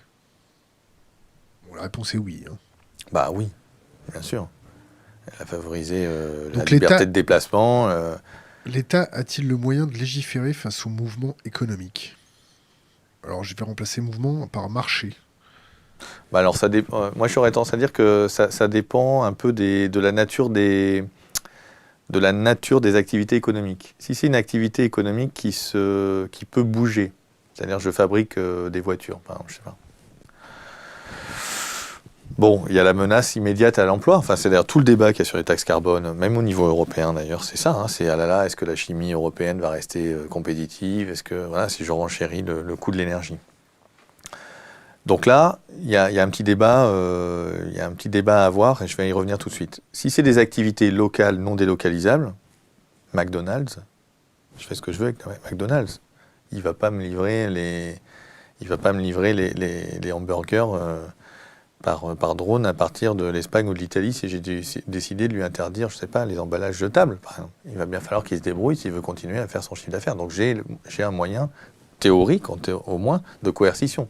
À l'extrême, au contraire, c'est le numérique. Et puis, si je dis demain, je mets une taxe sur les data centers d'Aubervilliers, youp, tout va partir, je ne sais pas où, au Groenland, en Chine ou ailleurs. Et là, ça va être beaucoup plus utile à faire marcher. Alors, mon action, en fait, n'aura été presque destructive, du coup. Alors, sur la partie intermédiaire, de dire finalement tout ce qui est manufacture, industrie, etc., la question, c'est un peu l'horreur, enfin pas l'horreur, mais c'est des mots repoussoirs, alors je vais quand même les lâcher, mais c'est la question des barrières douanières. En gros, c'est j'accepte ou non d'appeler une tomate une tomate. La barrière douanière, elle peut être normative, elle peut être réglementaire, ou elle peut être tarifaire, hein, les deux possibilités. C'est est-ce que cette tomate, est-ce que je sais pas, ce poulet brésilien trempé au chlore, j'appelle ça un poulet ou j'appelle pas ça un poulet face à des producteurs qui seraient éco-responsables, que sais-je, avec des petites exploitations. Ou une baguette. Voilà. Est-ce que je mets des taxes à l'entrée? Alors, il y a un peu une prolongation de l'erreur marxiste ou marxienne, je ne sais pas. Hein, c'était le taux que je trouve un peu chez les gens qui ont une sensibilité un peu écolo. Donc chez les marxistes, c'était en gros l'érosion des taux de profit allait faire que le capitalisme allait s'écrouler de lui-même. Hein. Bon, on a vu ce que ça a donné, et puis il a trouvé d'autres souffles, et apparemment on en a encore pour un certain temps. Alors chez les écolos, il y a un peu un équivalent. C'est le prix du pétrole va monter, et donc ça va relocaliser. Le prix du pétrole montera, sans doute, oui, mais ça relocalisera pas grand-chose, j'en ai peur, parce qu'en fait, quand vous regardez le prix d'un container qui arrive de Chine, et le contenu dans le prix du transport de la partie énergétique, le pétrole peut faire x4, 5, 6, que sais-je, ça va malheureusement pas remonter de manière drastique le prix, je sais pas, du trombone, de la fermeture éclair ou du parapluie, au point de réinstaller des fabricants de trombones et de parapluies chez nous. Donc, face à ça, quelle solution on a? Est-ce qu'on reste dans un système hyper mondialisé reposant sur effectivement des transports un peu complexes et qui sont un peu en flux tendu. Donc tout ça, ça a aussi une capacité à pas à s'effondrer, mais disons à vivre de manière un peu difficile, peut-être des perturbations géopolitiques, locales ou autres. Hein, bon. Ou est-ce qu'on essaye d'avoir un petit peu plus de résilience locale et de se dire, bon, mais comment ça se fait que le Bangladesh soit devenu un champion de l'industrie du cuir, sans vaches, sans tanins, sans produits chimiques, sans usines chimiques, juste parce que leurs normes environnementales et les salaires fait que tout arrive, toutes les matières premières arrivent en container, repartent en container et finissent en sac violet dans les magasins du 16e. Voilà. Donc je prends le violet parce que voilà, il faut teinter. Voilà, c'est ça la question. Moi, je pense qu'effectivement, il faudra se reposer des questions qui fâchent, alors qui sont affreuses, parce que jusqu'à présent, un peu comme la croissance, c'est l'emploi, eh ben, on nous serine que voilà, l'ouverture. La croissance, c'est la guerre.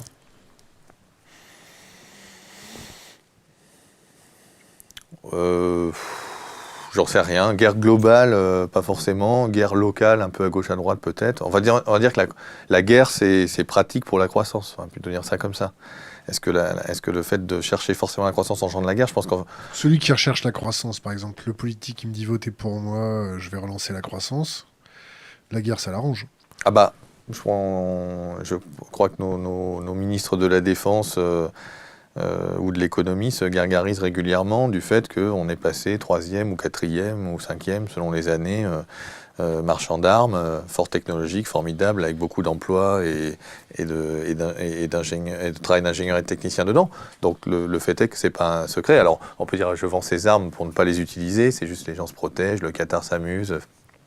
Bon, peut-être, mais enfin, in fine, oui, je crois qu'on peut même d'ailleurs relier... Le Qatar s'amuse, non, l'Arabie Saoudite s'amuse. Oui, enfin, ouais, bon, le Qatar s'équipe. En ce moment, ils ont un petit terrain de jeu, ça s'appelle le Yémen, voilà. C'est pas mal, ils essayent leur matos. Voilà, et puis bon, il paraît que nous aussi, on a essayé un peu en Libye, ils essayent pour tout nous, ça. Ils essayent pour voilà. nous, Oui. C'est mieux. Oui, Comme ça, on n'a pas les mêmes procès, c'est mieux. Question d'Internet, est-ce qu'on pourrait créer un système qui permettrait que les machines libèrent l'humain du travail au lieu de confisquer les emplois? Je la répète. Est-ce qu'on pourrait créer un système qui permettrait que les machines libèrent les humains du travail au lieu de confisquer les emplois? Donc la réponse est oui, c'est-à-dire que, en fait, si j'interprète, c'est de dire est-ce que je peux avoir un bon usage d'un certain type de machine qui fasse que mon travail ne soit pas pénible, soit sympathique, soit créatif, que sais-je. C'est pas juste les temps modernes, voilà. Serrer des boulons. Et c'est pas non plus la machine qui a piqué mon job. Et la réponse est, je pense, oui, il ne faut pas jeter le bébé avec l'eau du bain. C'est-à-dire que, alors voilà, il y a des machines, j'en sais rien, pour tourner, fraiser, même à commande numérique, potentiellement. On en trouve dans les Fab Labs, par exemple. Là, on trouve aussi la tarte à la crème des imprimantes 3D. On pourra en dire un mot si on a envie. Tout de suite. Tarte à la crème. Enfin, l'imprimante 3D, c'est formidable pour faire des maquettes d'architectes. C'est formidable pour faire des prototypes, c'est formidable pour faire certaines pièces aéronautiques très complexes, mais ça ne sera pas la grande révolution qu'on nous a promis, quand c'est sorti, que tout à l'heure, vous allez voir ce que vous allez voir, on fabriquera des maisons avec des imprimantes 3D, des pizzas, vos chemises, ces trucs, pour raison très simple, c'est qu'il y a des contraintes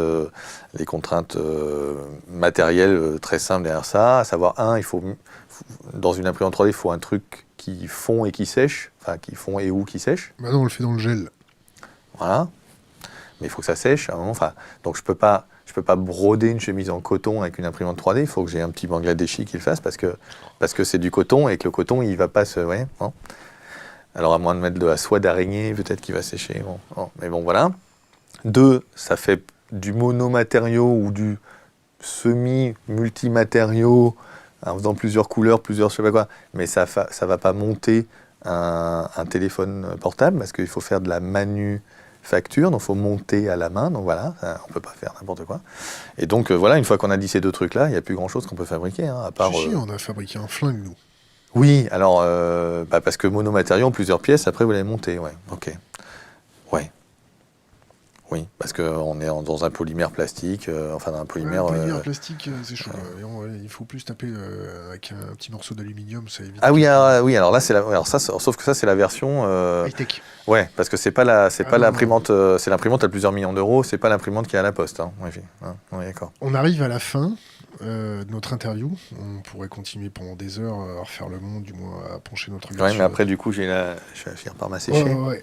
Je l'ai même pas utilisé. Ah, il avait anticipé une longue interview. Il avait gardé du stock. Voilà, j'ai même pas vu.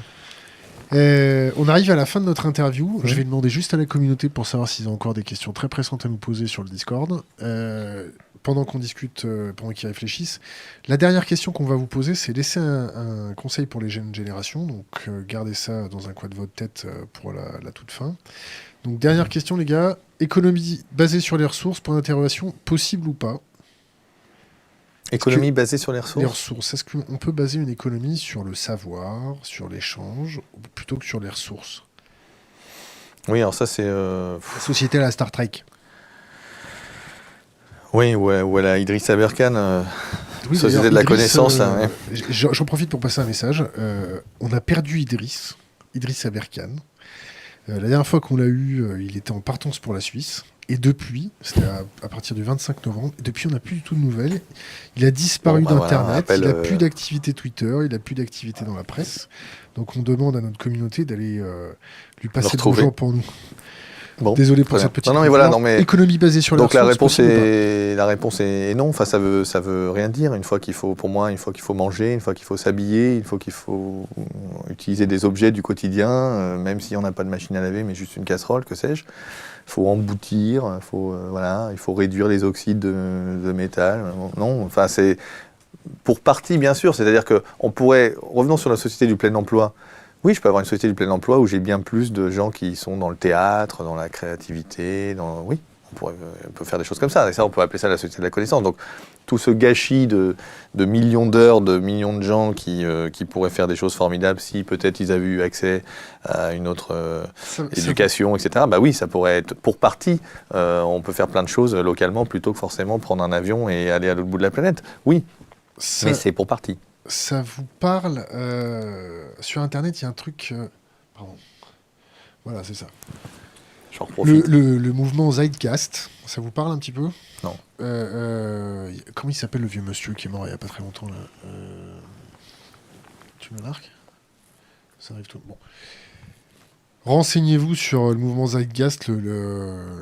Ils ont un... Je suis pas sûr que ce soit ce projet-là. C'est pour ça que je veux pas... Je pense que... Pardon. Il faut faire du fact-check. Ouais. On est en train de se fact-checker. Peter Joseph, ça vous parle pas? Non. Bon. On reviendra, on refera une autre vidéo. Donc, dernière question, parce que ça commence à être long. On a faim, Ouais. puis on doit aller prendre une petite bière après, non? Ah bah volontiers. D'accord. Laissez un conseil pour les jeunes générations, une bouteille à la mer. Quelque chose qui pourrait devenir peut-être impérissable si on arrive à avoir suffisamment d'énergie pour alimenter nos data centers. Ouais, alors après on fera du stockage sur ADN, il paraît qu'on va travailler avec les bien séquenceurs. vu. Ouais. Ouais. Mais ça, c'est comment on fait pour augmenter le stockage sur ADN? On multiplie le nombre de séquenceurs, c'est tout. On ne sait pas faire autrement. Non. Donc ça sera quand même compliqué. Je dirais, méfiez-vous des sirènes technologiques, des bonimenteurs d'avenir technologique radieux, qu'ils soient de la Silicon Valley ou d'ailleurs. Voilà. Vous pensez à qui? Musk, les transhumanistes Laurent à Alexandre, la ça vous parle? Kurzweil. Oui, ça me parle, bien sûr. Oui, je l'ai vu aussi chez vous. Et, ça me parle, mais il n'est pas tout à fait sur ce domaine-là. Il n'est pas sur la promesse. Il joue sur la question de la peur par rapport effectivement à l'envahissement de l'IA. Il est un petit peu... Il y a de l'ubiquité dans ce qu'il raconte. Donc je ne le mettrai pas dans le panier des Ray Kurzweil et Tony Seba ou autre. Non, pas tout à fait. Par contre, après, je pense qu'il fantasme complètement. Je pense qu'il ne croit pas tout à fait à tout ce qu'il dit. Voilà. Le vieux monsieur, c'était Jacques Fresco. Parle pas. Ouais, c'est mort pour les dernières questions. Là. Ça fait trop long. Philippe Biwix, merci d'être venu. Merci pour votre invitation. Et ce fut un plaisir. Et puis, on essaie de se plaisir faire partagé. d'ici 8 mois, histoire de faire un point. Volontiers. On coupe.